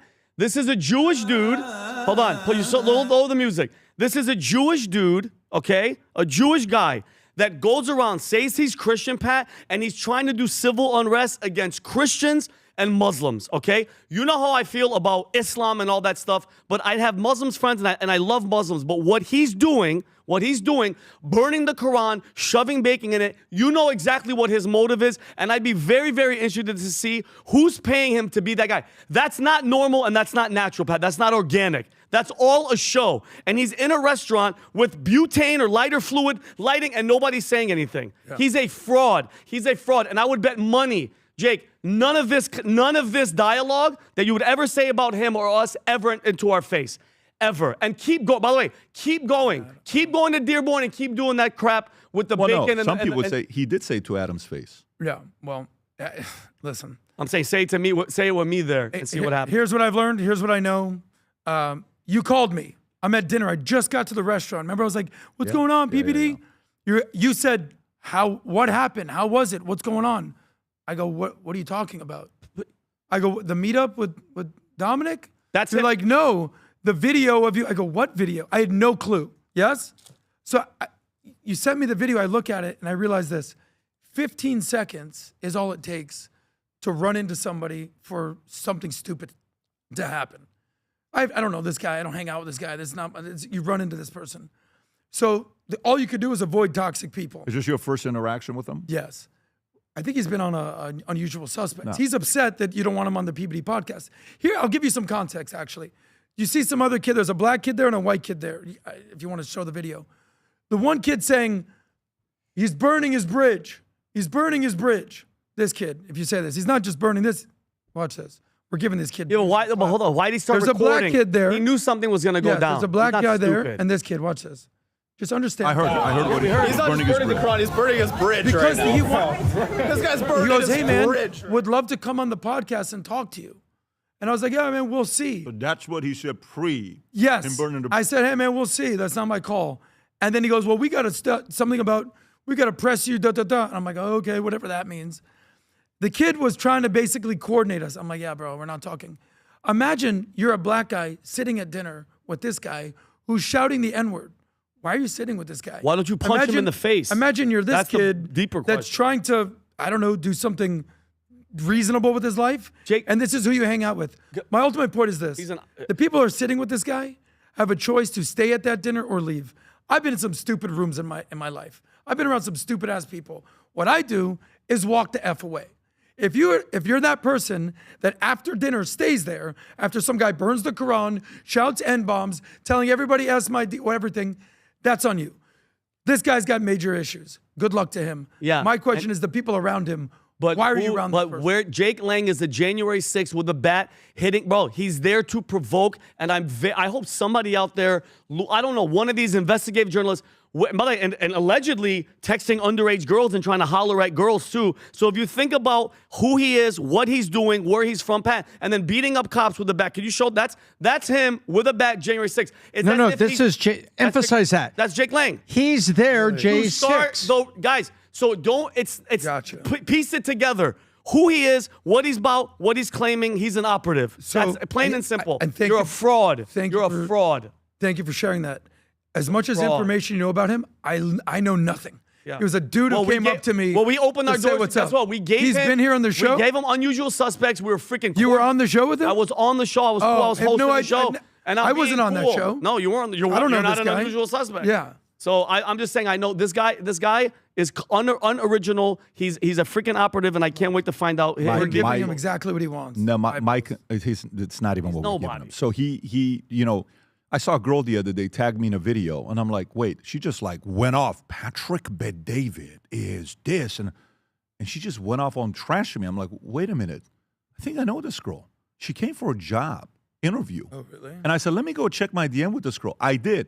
She reached out to me. I'm a big fan. I love the content. I love the fact that you interview Andrew Tate. And then there's an entire, hey, can I come and say, so I said, give me your number. I gave it to Robert O'Rourke. Robert O'Rourke, you go do an interview. And then now, there's a pattern, which, by the way, the longer you're around, this happens. If you don't give people a platform, they get angry and they come out and call you everything. That part, it is what it is. But the part with guys like this is burning the Quran. My son is reading it. What burning the Quran? My son read Communist Manifesto. We read everything. I read Mein Kampf. Anything and everything to get educated, to learn what's going on the other side that you may or may not agree with, and ask yourself, why are so many other people interested in this topic? We want to get educated. Burn it? It's the dumbest thing you can do. That's exactly what, caused the fatwa that you got from Khomeini back in the days with Salman Rushdie burning it. You don't do stuff like that, but there are plenty of people like that in America today that want this, and it gets you to think about who wants to divide America. This is not a pro-America guy. This is not a guy that's going to unify us. This is not a guy that's going to do that. This just raises the temperature more than anything else. Now, don't get me wrong. The price of freedom of speech is what? He gets to say everything you just said. Of course he can. That's America. He gets to say anything he wants to say. But there will come a time where you're going to face somebody, and that person's not going to, not going to handle it like a lot of other guys. That's how this world works. You can go around talking as much shit as you want, then you meet somebody. And then something happens. Wow. Those types of people are out there. Our goal is to try to lower the temperature instead of seeing something like this take place. Unfortunately, this is not a good example of it. When I saw this video that was sent my way, I'm like, wait, what? What was this all about? So anyways, now we know where he stands. And FYI to us, we give everybody a platform. The guy sent me a message on Manek saying, you know what? The things changed ever since you hosted Bibi. I said, really? Yeah. Okay. I said, tell me what other podcast hosted Bibi and hosted Nick Fuentes within 30 days. Go ahead. I'll wait. Go ahead. And then tell me which other show hosted Bibi and Fuentes and Mehdi Hasan and Andrew Wilson and Andrew Tate. And go ahead. Try to find somebody. It does not exist. It doesn't exist. We're the only ones that will sit down and have the conversations with everybody. And people feel comfortable doing that. People will feel comfortable doing that. So I'm in the, right now, Andrew Wilson and I think Candace Owens, they're going back and forth. I hope they have a debate. I hope they do it, okay? I hope that, but you know what it is? What is it? I'm glad they're doing it. And there's a camp that's going to side with Candace. Candace has got a bigger audience than Andrew, and there's going to be a camp that sides with Andrew. But guess who wins? The audience that gets to hear both arguments, and hopefully both of them will come prepared, and let's see how people react to it. So to me, this behavior right here is the kind of behavior that gets America closer to a civil war. You don't need stuff like this. You don't need stuff like that. And it's not, I'm telling you right now, my heart of hearts, he's not organic. That doesn't just come out of nowhere where you're that guy and you're doing it and it's all on purpose. And don't get me wrong, I understand about the fight, okay? I understand Islam, the ideology, the stages of them coming here. I get that and I'm willing to fight and I'm down to fight, okay? Because the enemy that we're going to be fighting, I'm not going to pass it down to our kids and nieces and nephews. No. It's that fight's coming, and it's here, and I'm going to fight it now. Have the last word. But that's ridiculous. And that's him right there getting his butt jumped. Look at him. And then he's playing the victim. See, here's doing what right there? He's there with the He's a professional agitator. He has a sign that's like what? He's an agitator. But wait a minute, what's that sign right there? What's he doing here? He's in I guess Dearborn. What sign is he holding? I don't know what it was. So, but by the way, let's just say he's holding a sign that has to do with Jesus, but he went out there and put the bacon in his crotch. In his crotch. And then in the Bible, and the Quran. He's saying America is a Christian country. He's agitating. A Jewish guy with a Christian sign. No, Give me a break, bro. Go ahead. Look, I don't know what I just want to say this one last thing. I completely disavow this person. Of course you don't even know him. I have nothing to do with this. That's all I'll say. Yeah. Okay. All right. So let's go to the next story. Next story I want to get into is, and by the way, this is the crazy part. People watch this and it's like going back to the day where I went to Publix and I'm wearing a Future Looks Bright shirt and I'm wearing a Future Looks Bright hat. And I do this every time and I go to the same lady to order my mortadella. Yeah. Every time. And she smirks at me every single time. And she says, "You really believe the future looks bright?" Yes. "You really believe that?" Yeah. I said, "You don't." "No, of course I don't believe the future looks bright." I said, "You believe in God?" "Yeah, of course I believe in God." "How do you not believe the future looks bright if you believe in God?"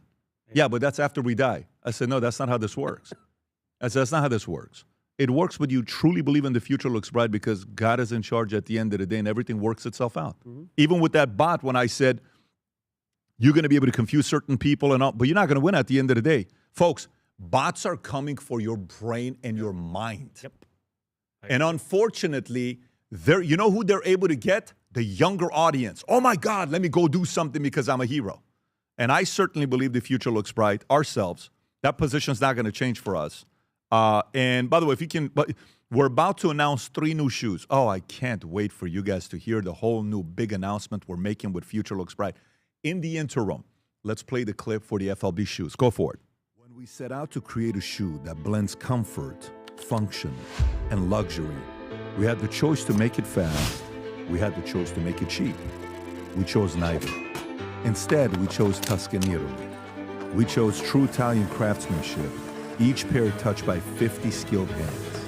We chose patience, spending 2 years perfecting every detail, and we chose the finest quality at every step. Introducing the Future Looks Bright collection. Not rushed, not disposable, not ordinary. Rather, intentional, luxurious, timeless. It's funny, I was at our annual convention last week in Las Vegas, and I was wearing $2,000 dress shoes because it's my last one. I'm like, let me just wear the... I flew in the FLBs, but on stage for 4 hours, I said, let me wear these dress shoes. How'd you feel? How'd your back? How did I feel? My feet were begging me to toss the shoes out. I was begging. I get a call from Stefano Ricci. They say, you look amazing with your new shoes. We're so proud of you. I said, never again. Yeah. I said, this made me feel so uncomfortable. Yeah, but, you know, to be comfortable, to look good, you have to be uncomfortable. I said, no, George, I disagree. We had a nice little friendly back and forth. And so I've worn these things, FLBs nonstop. They're so flippin' comfortable. It's not even funny, and light at the same time. If you haven't yet placed an order for yourself, your husband, your son, go to vtmerch.com, place your order. With that being said, let's get to the next story. Next story I want to get to is kind of a weird story. Weird story. Iran's president only allowed to speak to missing supreme leader in a dark meeting. What? This can't be real. This is a movie. This is Donnie Brasco. Yeah. Why is this is Goodfellas. Yeah. This is Godfather. No. This is Iran. Seriously. Yes. So officially, the modern day Corleone, Vito, is a different name of Mojtaba Khamenei. That's who he is today. You got to meet underground. Iranian President Masoud Pezeshkian was allegedly taken to a secret Tehran location, allowed minutes into a dark, tinted window car with a man presented as Supreme Leader Mojtaba Khamenei. According to Iran International, Pezeshkian could not see the man beside him and later asked whether the voice he had heard had really belonged to the Supreme Leader. Sources claim the report described the president as finding the situation humiliating, particularly after it took threats to resign to convince handlers to allow the meeting. Mojtaba Khamenei, who succeeded his father Ali after his death on February 28, has not made any public appearances, no released videos or audio statements, leaving Iranians with no proof of whether he's alive or not. Rumors suggest he was severely injured in the airstrike that killed his father, potentially with a disfigured face or limb amputation. Pezeshkian claimed in May to have met Khamenei for 2.5 hours, describing the conversation as direct and frank, but in a Thursday state media interview, conceded communication is now very difficult. He nonetheless praised Khamenei as exceptional in terms of ethics, logic, and humility, and denied planning to resign, saying, I will not resign and I will stand firm. Iran International had reported Pezeshkian attempted to resign dozens of times with Khamenei allegedly warning he would accept the next resignation letter. Trump mocked the regime in April. Iran is having a very hard time figuring out who their leader is. They just don't know. Tom, thoughts on the story? Well, CIA and other people, there have been leaks all over the place since the attacks, the very early attacks, that there was a full building collapse, and supposedly he did lose an eye and was disfigured and allegedly lost a lower limb that was pinned in debris. So, and that's not conjecture. That's the conclusion coming out of multiple leaks and reports. And then the guy doesn't show up in public. And so he's basically, we have no place to say anything about this. And I'll tell you why. Because we just had Biden as president, and for the last 2 years, there was evidence of incapacitation. This guy's incapacitated. They won't even let him go out in public because they don't want to show with Trump to say, that's what I did to that guy. You're next. You're next. Vinny, they don't want that, right? They don't want to give Trump that victory. I knew where you were and I got you. So that's what's going on. But they have basically an incapacitated leader. They're trying to make good and make it work. But you know what? We had an incapacitated leader. We could clearly see that Biden was suffering, whether it was dementia or Alzheimer's or age-related disorder, whatever it was. It was sad to see. If you have a heart, I do have a heart. And it was sad to see what we were doing with our president. So we don't, no pun intended, but we don't have a leg to stand on here because they're not the only country that's had an incapacitated leader and they don't want to put it out in public. And then the real question is, Pat, who's really running the country? But you know what it makes me think about? I'm sorry, but you know what it makes me think about is because he claimed, Pezeshkian claimed he had a meeting with him in early May for 2.5 hours, but no videos, no audio, no pictures, no nothing. And people are like, wait a minute, you really sure that took place? You sure that meeting took place? No handshake, nothing. So we have to now believe that. And the part that gets me to question, by the way, this article is reported by Reuters, Bloomberg, so it's not like it's a story that's a Daily Mail story. No, it's a story that's coming up from credible sources. The question becomes, why drop that story today? Why? Why drop that story today? After what? After the offers that are being made? After negotiation where Americans are realizing that Iran's economy is in shambles and they don't want Iran, U.S. to have the leverage over that. By the way, you know what's the one thing Iranian leaders follow very, very, very closely? The polls in America, midterm polls, Trump's credibility. You know what Iran said on their news this past weekend? Iran said on their news this past weekend that the Iran war is the number one reason why Trump is now not a popular president in America. And the longer it goes, the less popular Trump gets, getting closer to the midterm. So they know timing. Right. And then at the same time, the whole story with the 15 points that came in that Bibi apparently is not, where's that story at that says Netanyahu rejects Board of Peace 15-point peace plan until Hamas truly is disarmed. That story comes out until Hamas is truly disarmed. And Tom, what are your thoughts with the agreement, the 15-point, why Bibi wouldn't agree to it? I think you even said it's kind of fair. It's not like it's that aggressive of a request that they have. Yeah, well, Bibi doesn't trust anything that the other side would be willing to sign. Period. He doesn't trust it. The same way we don't have a lot of trust of Iran. Sure. However, a lot of May I read this? Let me read this. go ahead. Israel rejects a 15-point plan. Netanyahu said at the start of a cabinet meeting, the IDF will not make any withdrawal until Hamas is truly dismissed and will continue to thwart threats against the forces and citizens. So that's kind of what regarding the Gaza Strip, first of all, I want to clarify that the main thing is as long as I am prime minister, there will be no Palestinian state, neither in Gaza nor in Judea or Samaria. Netanyahu said, when I say disarming Hamas, I mean the heavy weapons, the less heavy weapons, all the weapons, and we are talking about the real armament, not fictitious disarmament. Netanyahu called Trump our greatest friend in the White House, but added, we can and know how to stand our ground even against our best friend when necessary. Yeah, what Israel is saying is, I want to define your disarmament, and I'm not going to sign an agreement where both of us do something. And the agreement, remember, when Anwar Sadat came across the Suez Canal, 67, Adam, or 73? I don't know. No. There's 3 major wars that happened in Israel at that time. So when Anwar Sadat came across, there was an incredibly difficult negotiation because Israel actually defended and pushed back further. And so now Israel was occupying land which was previously belonged to Egypt before they attacked. So they attacked and they got pushed way back. And there's this massive negotiation that had to go through, but cool heads prevailed. And they were able to get it. Neither wanted military stuff in that area. So Israel historically has been able to protect itself and get what's necessary. This seems that there were some reasonable parts to it, but Bibi came back and said, look, if it's anything involving a Palestinian state here, or you don't disarm first, we're not going to do it. And it's like 2 guys that are pointing guns at each other, Pat, right? You have a standoff. He says, okay, we both drop our guns. No, you drop yours first. Well, the other guy's not going to do that. Wait, I drop my gun, then I get shot. So I kind of felt that there was room in this, but Israel doesn't want it. And I thought there was room to have progress here, and we need progress. And clearly, there's some zero acceptables that Bibi has. I have 3 points.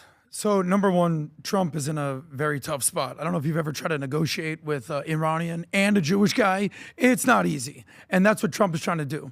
So if I would recommend Trump, if I was in Trump's ear with Iran and Israel right now, I would say, number one, brush up on the book that you authored called The Art of the Deal. Make sure you remember all your stuff. And I would read one more book.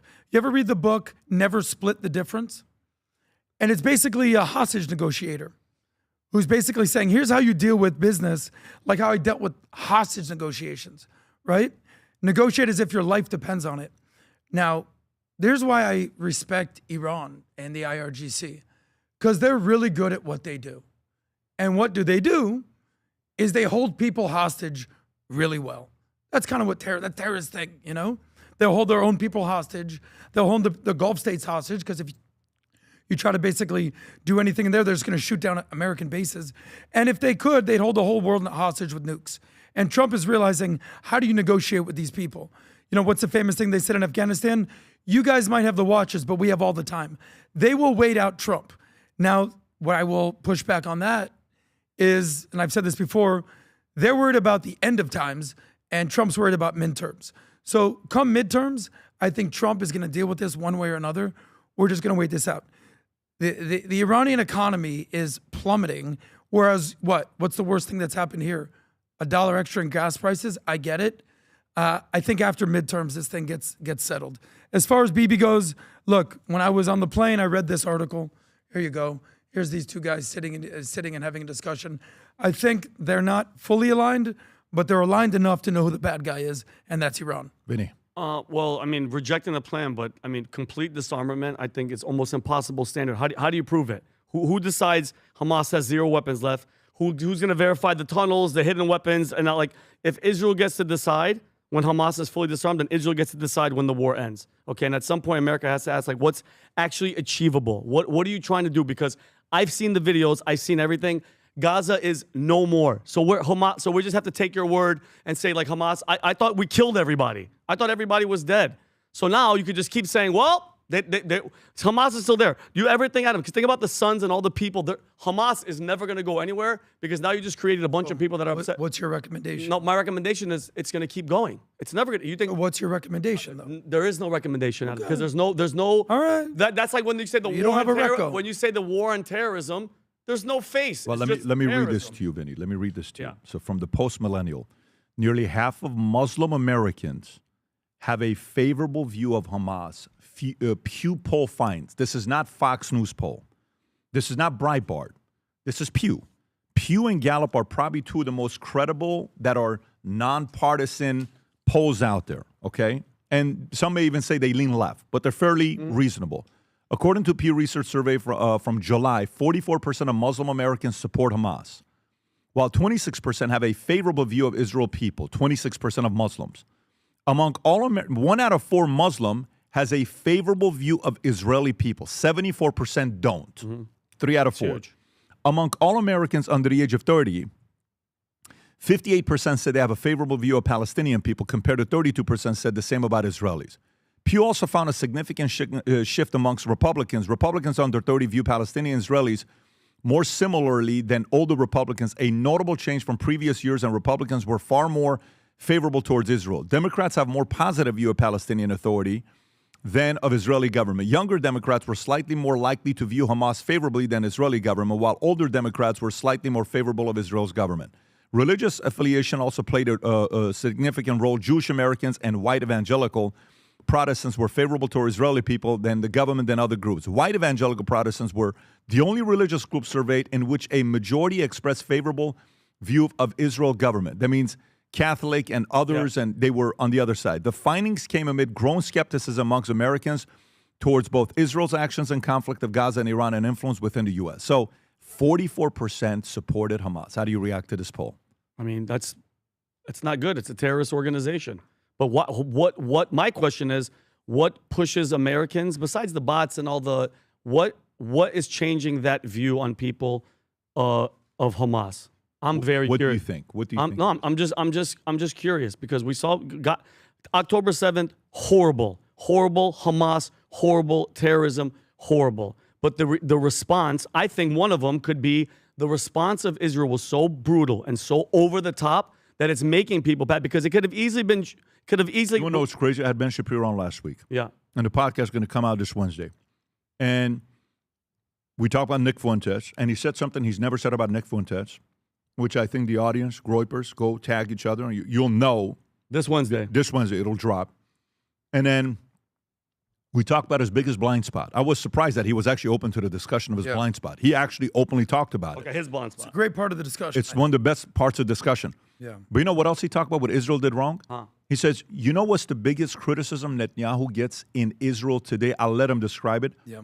He says, in Israel, both on the left and on the far right, they're both united on one thing, that Bibi didn't respond fast enough and strong enough against Hamas. Mm-hmm.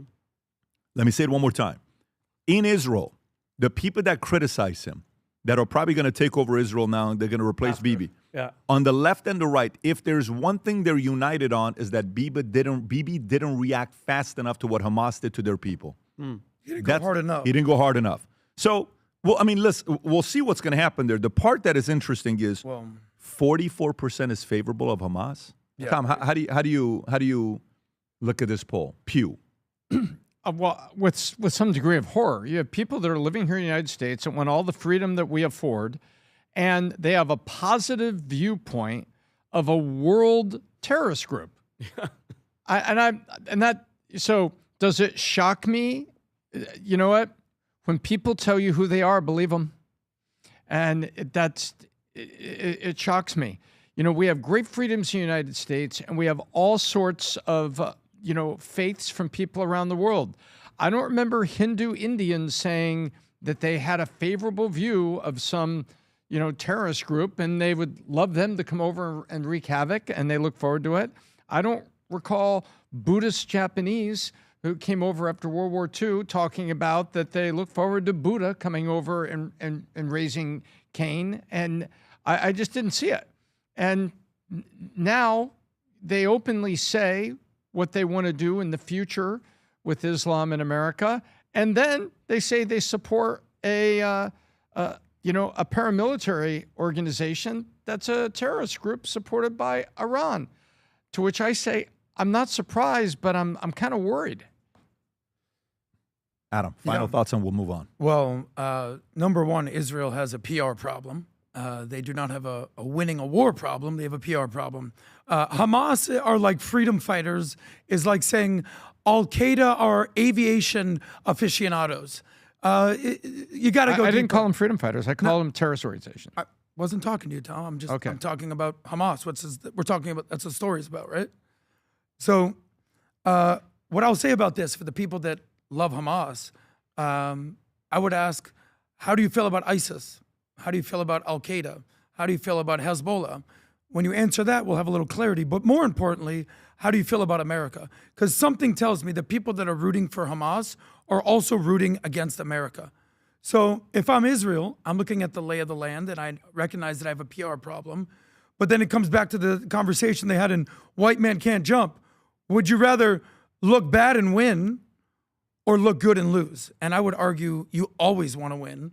You always want to have total victory if you can, and you'd rather be respected versus liked. So yes, Israel has to clean up their PR problem, but Hamas is the bad guy here. Yeah. Well, listen, we'll see what happened. And again, the Ben Shapiro interview when it comes out, it is very, very interesting what things he talked about. And by the way, he reached out to me to come on the podcast. We didn't reach out to him. The last time when it was canceling all this stuff after Nick Fuentes, he reached out. We sat down. We had a great conversation, and Nick was one of the topics of discussion. And it could lead into very interesting thing afterwards. Let's get to the next story. Next story I want to get into is flock cameras. I don't know if you're following this thing with flock cameras. Very, very weird what they're doing. Like, how much more do you want to know? And this, by the way, I actually think this is going to be a topic of discussion in midterms in 2028 that people have to address, that people truly have to address. So let me kind of go through this with you, and you tell me how you feel about this. What page is it on? Page 14. All right, here we go. Flock planned to use 350,000 Uber, Lyft, and delivery drivers as mobile license plate cameras. What? Uber drivers? Yes. What's your outcome? Why are you doing this? A Flock presentation obtained through a public record request shows the surveillance company plan to use dash cameras installed in hundreds of thousands of Uber, Lyft, and delivery cars to collect license plate data of its network. The document written to present to Georgia Office of the Attorney General last August stated, plus Nexar partnership, which include 350,000 Uber, Lyft, and other delivery service devices. Flock told 404 Media it never executed the partnership with Nexar, but the presentation lays out the company's plan to enlist rideshare and delivery drivers to gather license plate data. It is not clear whether Uber, Lyft, or drivers would have known their vehicles were being used for this purpose. Nexar sells dash cams that provide front cabin and rear view and already offers clear license plate capture with full HD video. Neither Uber nor Lyft responded to requests for comment from 404 Media. The report comes as Breitbart News recently documented at least 50 law enforcement officers caught using Flock data to stalk victims, including online police chief who allegedly tracked his ex-girlfriend and her teenage daughter plates about 600 times. Vinny, your thoughts on this? I'm 1,000% against this, and I don't know how all Americans that are always like, our privacy this, our privacy that. This should be at the forefront. And I don't know, Connor's going to play this video, Pat. This is in Waukesha County, Wisconsin. Police boxed in the silver SUV, held 2 people at gunpoint after a Flock camera flagged the vehicle as connected to a Milwaukee homicide involving an armed suspect. By the way, there was no accident, no traffic, stuff like that, but the traffic was ridiculous. The Flock system scanned the license plate, matched it to an alert in the database, and police responded like potential dangerous, guns drawn, about to kill this person. The problem was the alert was outdated. The police no longer were looking for the vehicle or the people inside of it, but someone failed to remove it from the system, okay? Human error in this computer, and the camera did exactly what it was designed to do. It read the plate, alerted the police on that information. And by the way, this isn't the first. I saw a video, Pat. This lady's at her house. This video here up on This is the video. I played this video. Look, Pat. Guns drawn, pull over a car, they say, was flagged by Flock cameras in connection to that lady's car, homicide out hands open. Well, turns out this was all some sort of mishap with the Flock camera systems. In fact, they think that's a murderer because the car, the the camera's reading the license plate, reporting to the police station, but the police station didn't update it. So they're chasing this person, stops him in the traffic. There's another one where a woman is summoned. A detective shows up to her house and goes, "This is you. You're stealing a package." And she's sitting there calm going, No, I'm not. He's like, "You're lying. This is 100% you." Guess what? It's not her. And then you mentioned there's up to 50 people are using it to spy on people. There's 2 other videos I sent Connor. That one guy's at a golf course. Look at this. What the hell is this doing at a golf course? You're golfing. What really? Really? You want to track people there? That is unbelievable. At a shooting range, at everything. And I'm just telling you guys right now, and it's being used to stalk people. Let cops do their job, okay? We pay them to do their jobs. Give them the tools to go after criminals. I don't want cameras on every corner. Pat, and by the way, this is AI. It tracks movement. If there's a dent on your car, it could flag you, and it knows that. Let me tell you what my concern here is. It's less Flock, it's more Nexar. Because a study of 2023, academic study, used 24.8 million Nexar dash cam images from rideshare drivers in New York City to identify where police vehicles were located. Researchers detected police vehicles in 233,596 images and used that information to analyze police deployment. Okay, so then here's my question for you, Vinny. That's maybe it's the devil's advocate.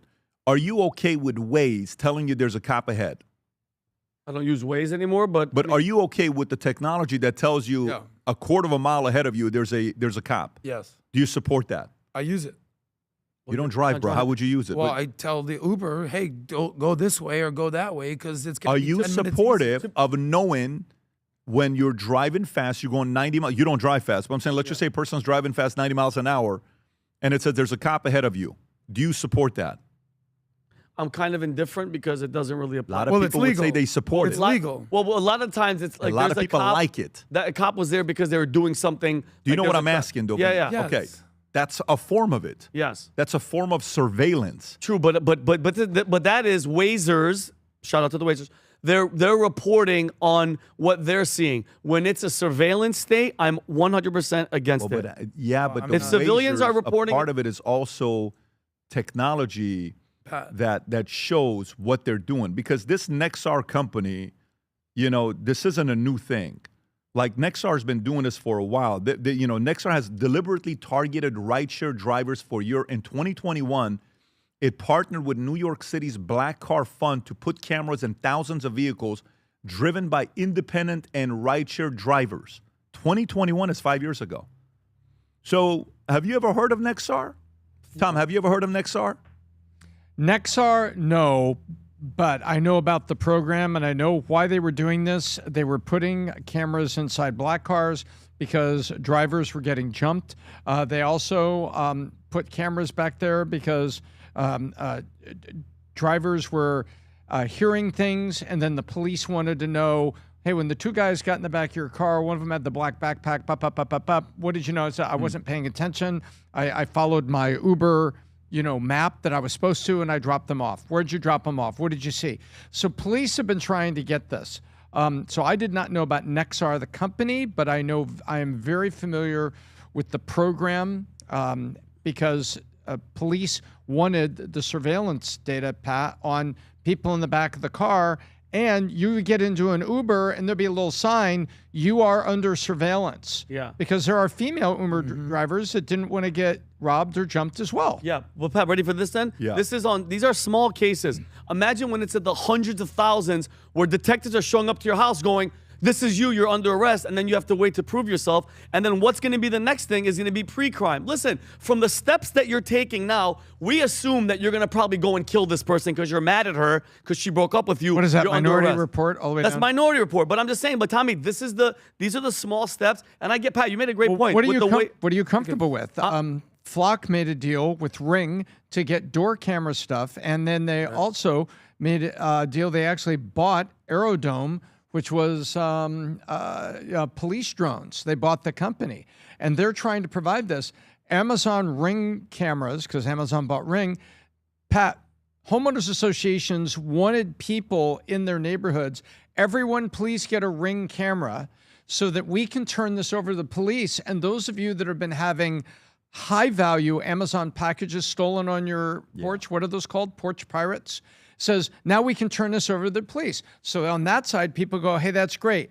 Hey, are you looking forward to AOC being president in 2028 and using data like this? No. I'm not a fan of Well, it. there you go. Well, Americans will give up their freedoms, Tom, for the illusion of safety and security. Sell it on law enforcement Adam. benefit, and then bad people use it for other things. No, this is the Palantir argument. Adam. I mean, it's definitely giving me George Orwell 1984 vibes. I'll say that. But I'm also like sort of, I understand that this stuff's happening. Everyone's got a cell phone. Everybody's a citizen journalist these days.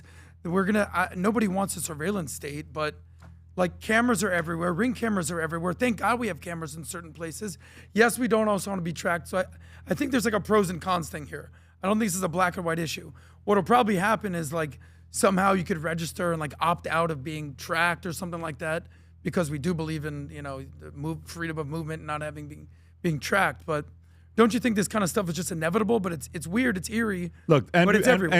Andrew Bustamante, shout out to him, by the way. Andrew Bustamante, when we were on, he says, brother, this is what I'm trying to tell you, that we are living in surveillance state and there's nothing you can do about it. They're watching everything that we're doing. And if I'm not mistaken, that he even recently just announced that he's leaving the state and going to a completely different place. He's the least discreet spy ever. He's like, hey guys, I got a podcast. Can you go to Amazon? And I'm going to go into hiding now. Can you go to Amazon, by the way? Can you go to Amazon and type in Andy Bustamante? I think his book is coming out. You got to read these guys' books to see where they're at with the stuff that they know. Because he said, Pat, this is happening whether you and I, right there, if you just click his name, whether you like it or not. Yeah, that's the one that's coming out right there. Outsmart everyone, spy skills to gain an unfair advantage and work and life. And that book, if you want to put the link below to go buy the book that's coming out, Andrew Bustamante. But to me, when you think about this, it's here. It's just how much they're going to expand. And it will be a political thing that some guys will support it, but it is going to be on the ballot. I think Flock will be a topic of discussion in 2028. When we did the governor debate with Paul Renner, Jay Collins, and James Fishback, right? You know what they all wanted to talk about? Flock cameras. Yeah. Every one of them wanted to talk about the flock cameras. Yep. And it was by the way, let me say something about the debate that everybody knows, because people keep asking me. Byron Donalds, who is the leading candidate, he's ahead by a mile. I don't know where he's at, between 35 to 45%. He said he would do the debate if anybody hits double digit. On multiple reports, Jay Collins and Fishback, whether you like these guys or not, or support them or not, they both hit double digits. I've called Byron Collins and I've texted him. I've not heard back. So from my end, because my name is also on the line, I've reached out to try to bring Byron to do the debate. His team hasn't gotten back to me. He hasn't texted me back. He's always been very good at getting back to me. He hasn't done it thus far. And that is their way maybe of saying that they don't think they need to do the debate. I do applaud the Collins camp and the Fishback camp that got to double digits. I actually really like Paul Renner. I really like what he had to say. Nobody knew who he was, and sometimes marketing matters. But Byron Donalds told me he would do it. He hasn't done it. You know, he's probably going to end up being a Florida governor here, and it's not like I want to have a thing with all the Florida governors every single flipping time. This is probably a guy that I'm aligned with a lot of the things he believes in. But we try to schedule the, what is that number show? According to Kalshi, this is not the odds. Not Kalshi. There's He's polls. up 98%. That's not the point, though. That's There's what I'm saying. Polls. There's polls, there's your word. Totally get it. There's my word. You told me, I said that, I got your commitment, and I think a lot of this is behind this, Evan, whatever, the Florida GOP guy, that even DeSantis is on my side. DeSantis says there needs to be a debate. What did DeSantis say? DeSantis says you should debate. DeSantis, there needs to be a debate. So, and you know, some of the people are like, well, he's just doing what, Trump did. Trump didn't need to do a debate. No, he did, and Trump debated multiple times, and Trump was the president previously. And Donalds has not been the governor, but they're already going to the other side. Evan Power, the Florida GOP. Evan Power, yeah. What's the last day, by the way? What's the last day if they do decide to have a debate or not? You know when the primary ends for Florida? Can you see what the date is? I think it's August 23rd or August. It's coming up soon. It's coming up here soon. But he's going to debate in the general, right? Of course, he's against the debate. Democratic August 18th. So that day cannot come fast enough for Evan, and can't come fast enough for the other guys. So they avoided the debate. You saw that Fishback kind of called in on Byron's show recently. Yeah, he said this is Thomas, and he calls in. Look, nobody is doing marketing better than Fishback. You got to give him credit. Again, whether you like it, this is not about policies. Nobody does better on marketing than Fishback. He's doing a great job on the marketing side, and these guys don't want to sit down and talk to him. And it is what it is. He gets eyeballs. He knows how to get eyeballs. Not all eyeballs are good eyeballs, is what we've learned. That's not the point. I'm about the debate. Yeah. I'm about the debate, especially if you're not a governor yet. I'm about the debate, and we're going to be around for a while. If you give me your word, keep your word. I don't like it when you give me your word and you don't keep your word. Anyways, let me move on to the next story. So the next story I want to get into, and by the way, he's probably going to end up being the governor of Florida. Yeah. And when he does, we're going to support him. Yeah. But if you deal with me long term and you tell me you're going to do something, you don't do it, that's a problem with me. I don't like that. That's just not how you do business. But let's move forward. All right. Next story, AOC. So AOC, no one made a bigger claim that they want to run for office and overcome one major objection. You know what the objection is? Are we ready for a female president who may be pregnant? Well, she overcame that objection by doing one thing. You know what that was? She froze her eggs, and she did it live. And here's her doing it. So go for it if you want to play this clip for the audience to see. Don't be weird about this. It's too late. No, I know all of you will be. Okay. So what is she doing here? She's playing for the camera. No, she puts the shot. No, I think she's already pregnant. I'm curious. I don't know what. I don't know the. She's got. I'll make the noise. Ow. No, that was I you. hate needles. That wasn't so bad. What is She's it? gained a lot of weight. I'm not even being rude. She looks like she's gained a lot of weight. Okay. Guys, you asked what this is. I want to hear Tom. What she's doing. I believe this is. I'm saying this is hormone or medication treatment. This is not GLP. No, this is hormone or medication treatment in preparation for having your eggs harvested from your body and frozen. So what do you think the message is? Why be so important that make a video about it? Are you trying to overcome an objection? Is it a marketing stunt? Is it a way of saying, hint, hint, I'm running in 2028? What do you think the purpose of that video is? I've frozen my eggs. I can be a full. You've frozen your eggs? I thought you were pausing. I'm sorry. No, but the question is, when somebody does this, when in the history have you seen an influencer or somebody running for office publicly show that they're freezing their eggs? What would be the outcome of doing that? I believe, this is my speculation. This is just Tom talking. I can be a very effective president. You don't have to worry about it. If I want to have children, I can have a surrogate do it. Agree. They can take my husband, and send him into the bathroom with a plastic cup. And then we can take my frozen eggs and we can go, fertilize them and then have a surrogate carry. I can be a fully functioning president and still build a family. So you also see it as, this is my way of saying, don't worry about me. I'm running for office and I'm not going to be pregnant. She's trying to take that objection away. Okay. And then she was also asked a question about being a DSA or not. And here's her reaction. I think that's the video about her being part of the DSA. And she answered in an interesting way. Go forward. By the way, just a quick definitional thing. What, in your mind, is the difference between socialism and communism? I think, to me, the fundamental differences, there's many. Yeah. One prevailing one is democracy. And I believe that democratic socialists are fundamentally pro-democracy. And we believe in the ballot box. We believe in respecting the outcomes of elections and governing democratically and ensuring that the ideas and policies that are implemented are won through popular vote and popular opinion. And so I think that's why so much of what we focus on is also making sure that we are providing for the majority of Americans, guaranteeing health care, raising wages, strengthening the right to a union. And I think that that's at its core what we're about. Are you still a member of Democratic Socialists of America? Of the New York City chapter. The New York City chapter, not the national. What's the difference? So you're still a Democratic There's socialist. a nice little word salad right there. It's Pat, we talked about this earlier. If you're in the mafia, it doesn't matter if you're in the New York chapter or the Cleveland chapter. You're in the mafia.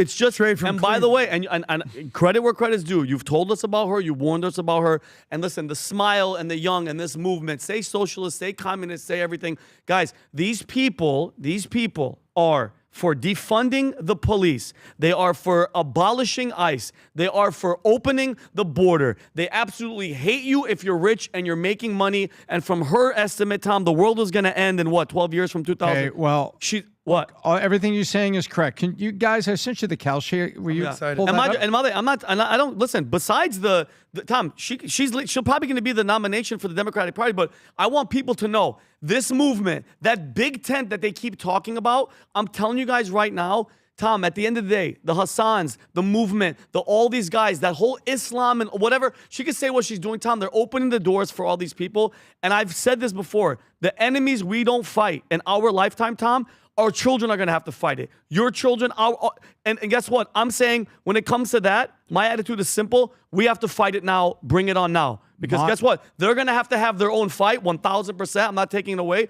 But as long as I don't want them to inherit the same fight that we are. We can't just sit back and be like, oh, yeah, they're Nobody's sitting here. back. I am absolutely not sitting he's back. saying you're sitting back. That's what Vinny's trying to say to you. All right, well then, I'm not sitting back. I'm saying He's saying that, though. The opponent in the general election is very critical. And I believe she is going to be that opponent. I agree. So we need to be ready to fight her values. That was crazy, though. Don't forget that you guys call me crazy. I didn't. Adam didn't believe it. He still doesn't believe it. No. Pat and I talked over the weekend, and Pat pointed out that I was... Pat, specific words you guys said. You're crazy and you've lost your mind. That was you, You're crazy, man. I don't... Pat. You know what? Wait a minute. I like you, man, but you're crazy. You're crazy. We talked this weekend, and Pat reminded me, he said, Tom, you thought it was speculative, and you weren't there, but you at least gave some hearing to it. I never said Pat was crazy, but she's right. Your position, Adam. So Go ahead. your point, Vinny, we have to get ready. $175 million in predictions on Kalshi. Go ahead. And now she's within 1.5 points of Gavin Newsom. Go ahead, Adam. Who's been quiet? Adam, go ahead. I want Tom to finish. No, go ahead. You good? Come. Okay. I'm actually happy I feel for better you. now. You good? I feel better now. Get it out, baby. Get it out. You good? Go ahead. All right, good. I'm actually happy for AOC. I'm happy for her first husband, Riley Roberts, who could potentially be the first husband of the United States. I know that Kamala didn't pull it off. First partner. And I'm looking forward to her being pregnant. I wonder if she wants to be referred to as a mother or if she wants to be known as a birthing person. I want to know what happens. Maybe if she has a kid that wants to transition, how she would feel about that. Take as many shots as you want. I'm not this taking is a formidable shots. person. These are policies she supports, sir. So don't tee on my parade right now. One of the things she said here was women can do anything, which I agree with. The challenge is that they can't do everything. So is she going to be a mom? Is she going to be the president? Is this guy going to be the first lady husband? We're going to see what happens. But it's always interesting to see what happens when they dictate everything you should do. But when she becomes pregnant and a mother, I wonder if she's going to want to trans the kids or not. Yep. So and by the way, while you were staying on this topic, she was also asked about Hasan Piker because a video went viral this weekend of an old clip of Hasan Piker. You showed it to me. I think this is the one, Vinny, of him. Watch this clip of Hasan Piker. Go for it. We're going to keep bringing in immigrants in this country on purpose, just so they can fuck your sister and then maybe even your daughter. We're going to destroy the white race, bitch. I didn't know this That's wasn't. what we're here to do. I don't know. We're going to keep bringing in immigrants in this country. Wow. I thought it was bleep. So anyways, this is him from in the past when he made this video. And so AOC was asked in the same interview what you think about Hasan Piker. And I don't know, did you see that interview where the same guy's asking AOC about Hasan Piker? Oh, yeah. Like, well, he's changed. He apologized. Yeah, he apologized for saying America deserved 9/11. So we're supposed to go, okay, that's cool. As if, Pat, that feeling, the picture that he has of the World Trade burning and Americans dying and jumping to their death, just because he said he's sorry, move on. Is this it? Guys, move on. Yeah. Go for it. Another person who's been made an issue is Hasan Piker, who obviously endorsed Abdul El-Sayed in Michigan. You've been on his live stream, at least a few times. He's somebody who said, that America deserved 9/11. Now he backed off from that. Yes, he's apologized. But he said a lot of controversial things. Is he somebody that should have a role in the progressive movement going forward? I think when we look at our elections that have happened, we have lost young people. Much hay was made about the fact that we lost young men in the last election.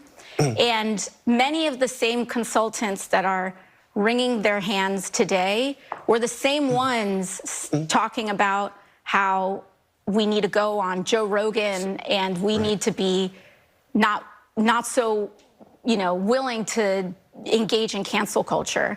And I think that the flip-flopping on this is a tactical debate that they may be having. But she does say that he changed. She's not the same and all that. But let me ask you, and be honest, as a man, okay, somebody that said America deserves 9/11, somebody that said that kill capitalists and let the streets soak in their blood, and that refugees who escape communist regime can suck his you-know-what. You want me as a New Yorker and her as a New Yorker, shame on you to just go, well, he said he's sorry. Give me a freaking break, Pat. This is why Donna Brazile and all these people are like, we have a big tent. This is a party of a big tent because they know that their party's been hijacked because of their laziness and their TDS for 10 years, Pat. And they're done. It's over for them. It's over. She's going to be the face. The Hasan Pikers are going to be the grassroots people like the Charlie Kirks. And guess what? Just because they said they're sorry, they're all going to go, oh, it's okay. It's okay. It's not okay. Okay? He's not got that. That guy hates America. He says he's unpatriotic. He dresses up like Mao Zedong, like the best thing you loser. Want is for her to accept Hasan Piker. She's good. The best thing that can happen for you is the left receives him. I hope so. The best thing that can happen. They have. I hope they all receive him. I hope they all support. I hope he campaigns with them. I hope he goes and campaigns with them because you have to realize that messaging of what he says, one, is a terrible example to America, and most people are not there with him. Most people are common sense. The youth is like, look, just allow me to have a life, buy a house, have kids, and afford to be able to build my own family. Most people don't have that kind of hate in their bellies. They don't. The guy, the way he speaks purely the hate language. It's purely the hate language, and it's very attractive to who? There's a video that's gone viral that Anthony asked me a question of this. I never know what Anthony's going to ask me when I walk in. He says, hey, can you react to this video? What's the video? This video is a video of a guy that used to be in PHP, and he says that if a person walked out of your meeting, that you would lock the door. I said, yeah, I would. So tell me why you would do that, because I don't want you to distract me. By the way, ask people that were at the Vol conference early on. See what they would tell you. Hey, you've been to the Vol conference early on. I had a bladder infection. If you walked out, I'm like, dude, wait till the next break to walk back in because everybody would do that as distraction. So even one guy in the middle of the meeting, what do? I said, hey, guy, listen. I go up to him. Man, this is a waste of my time. And his business partner's like, dude, we're here. We need to take our business to the next level. This is a waste of my time. You know how many deals I could be doing right now if I was back at home? I said, so you realize if you talk like that, if you're not here, does a business run without you? And I said, you don't own your business. Your business owns you. And he kept bitching to his partner. Finally, I said, look, I'm willing to give you twice the amount of money you invested to buy a ticket here as long as you leave within the next minute. It was like $6,000. He took it. I said, you have 60 seconds. He took it. I said, go to outside. Tell him I'm going to text my guys right now. They're going to pay twice the money. Wow. He bought a $3,000 ticket. I gave him $6,000 just to leave. Those are the standards. But guess what's a popular video to make? Well, you know, these guys lock the doors and all. Yeah, we do. These are standards that we have, right? So Hasan's message is going to resonate with the people that also hate and are rage and anger. It does. How big is that population? Is it people that want to burn down America and rebuild it? Hell no. It's a smaller percentage. Let them have it. Let them have that community and see if that message is going to resonate with independent voters that you got to win over. Exactly. It's not going to. Independent voters In are not going the to go that route. general election. Here's how I look at it. Can I go? Yeah. Vinny touched on this. The left. But I want to say a part that Trump is doing that it's a mistake. I want to get into this. I want to do something that the president's doing that I think it's a mistake. And I know I'm going to get, you know, people. It's like, you know, what's a bad thing about being in the position that I am and we are? How do I describe this? We don't have a place. I don't know how this makes sense. Like, the moment, you know, Jews are like, oh, you know, PBD podcast, and it's like, I don't like what he said over there. So, oh, Trump does. Why would he criticize the president? Oh, all he does is defend the president. Every week we're like losing people. But let me tell you, Bill Maher said something here that I agree with, that I think the president's making a mistake with. I don't think we should go into this area. If you got the Bill Maher clip, this is socialism. Bill Maher accuses Trump of going further left than Dems. I said this a few months ago when they invested into Intel and said a percentage of it is the U.S. government. I don't know what the number was, $50 billion or $15 billion. Tom and I both agreed on this. Do you have the video clip on this? There's a video clip of Bill Maher saying this. I don't think we need to go into investing into companies. I don't think that's socialism. You're making it easy. So even though a person who's a great salesperson that can overcome any objection like the president can, he'll be able to convince his party and say, yeah, look how much money we made going into Intel. Look how much money we made investing into NVIDIA. Look how much money we made. We're making money for you. We're making money for you. I get it. But that's the socialist argument, nationalizing. Then they're going to be like, well, here, let me play the clip. This is what your president said. What's the difference? And then you're going to go this much, but you know how far they're going to go? They're going to go this much. Exactly. Then what do you do? Correct. So I'm not worried about a capitalist choosing to invest into companies because you're a capitalist. I'm concerned when a socialist gets in charge, which they eventually will. And then what are they going to be doing? Hey, let's extend this. What do they say? Give them a little bit. Go. The other day I watched, preparing for the Ben conversation, I watched this interview with, with Piers Morgan 30 days after Sandy Hook happened. And they're there, and Ben was calling out Piers Morgan. I don't know if you guys remember that interview. He says, do you realize of all these mass shootings, how many of them use AK-47?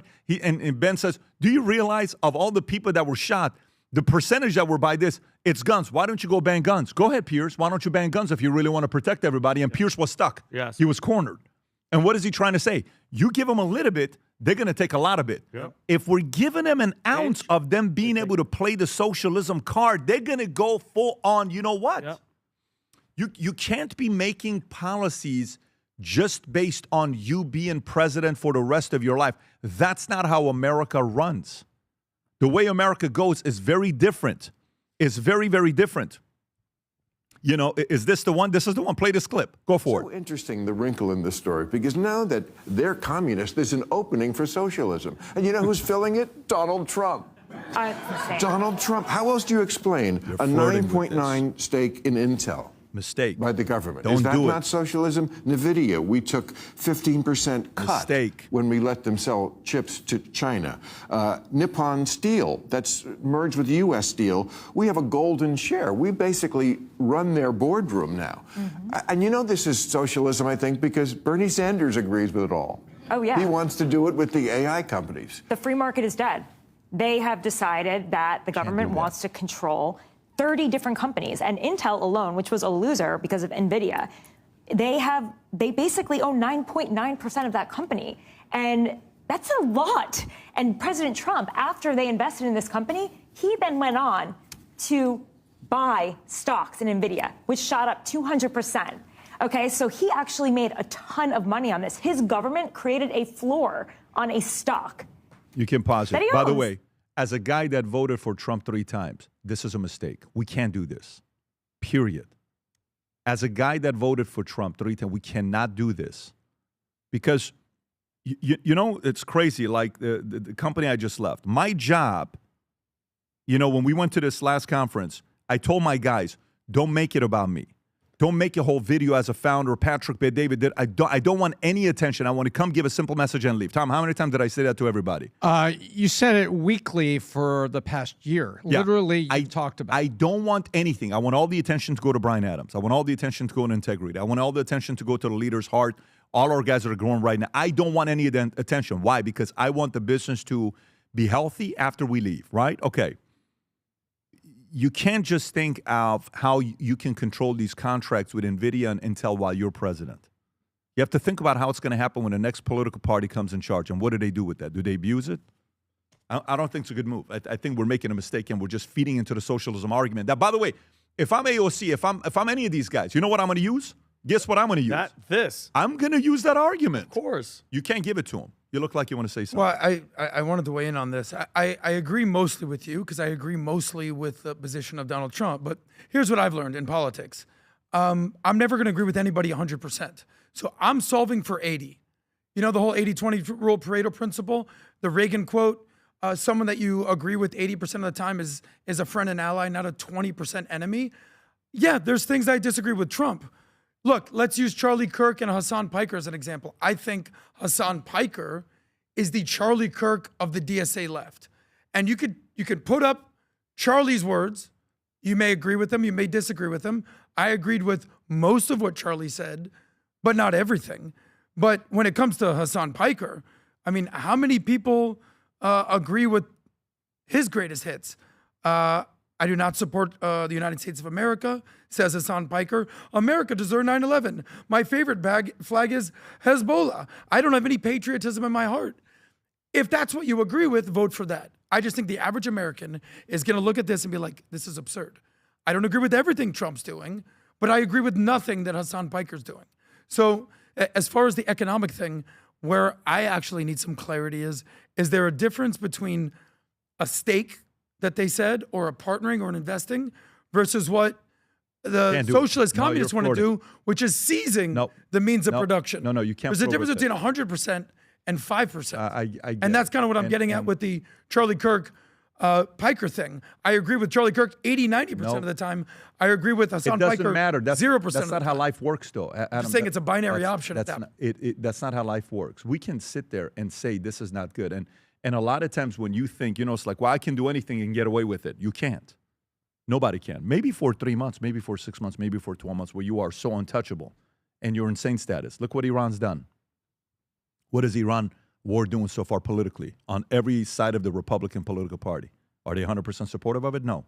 What's happening? So nobody is a prophet forever and just loved and admired. Nobody is. Nobody is. I went to my insurance conference. My own guys didn't come and say hello to me. Sure. These are guys that I helped become decamillionaires. They didn't want to come and greet me. One of them.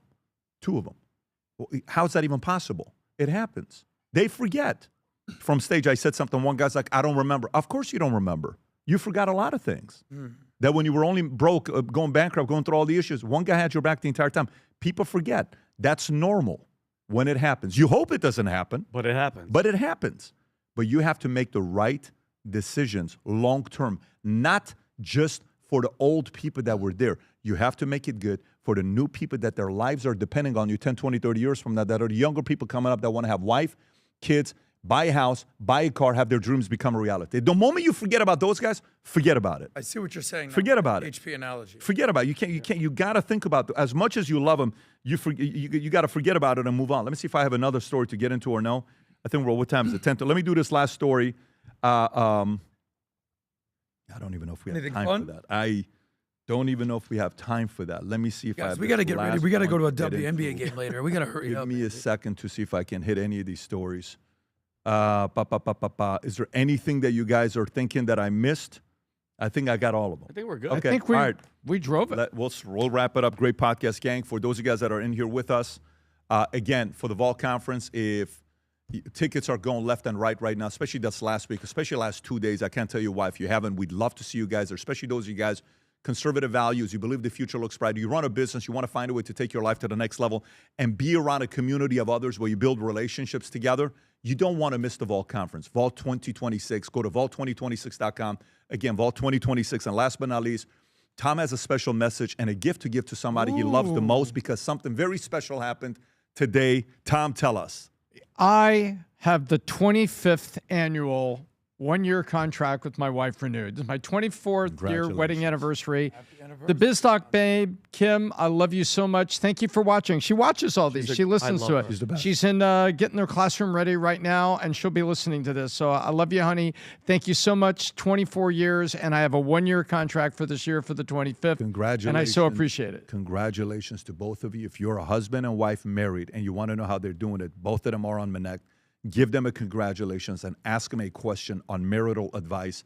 Tom Ellsworth is on Connect, and his wife is also on Connect, who's been a teacher for 30 years, can give great counsel. Send them a congratulations there. God bless everybody. Take care. Bye-bye. Bye-bye.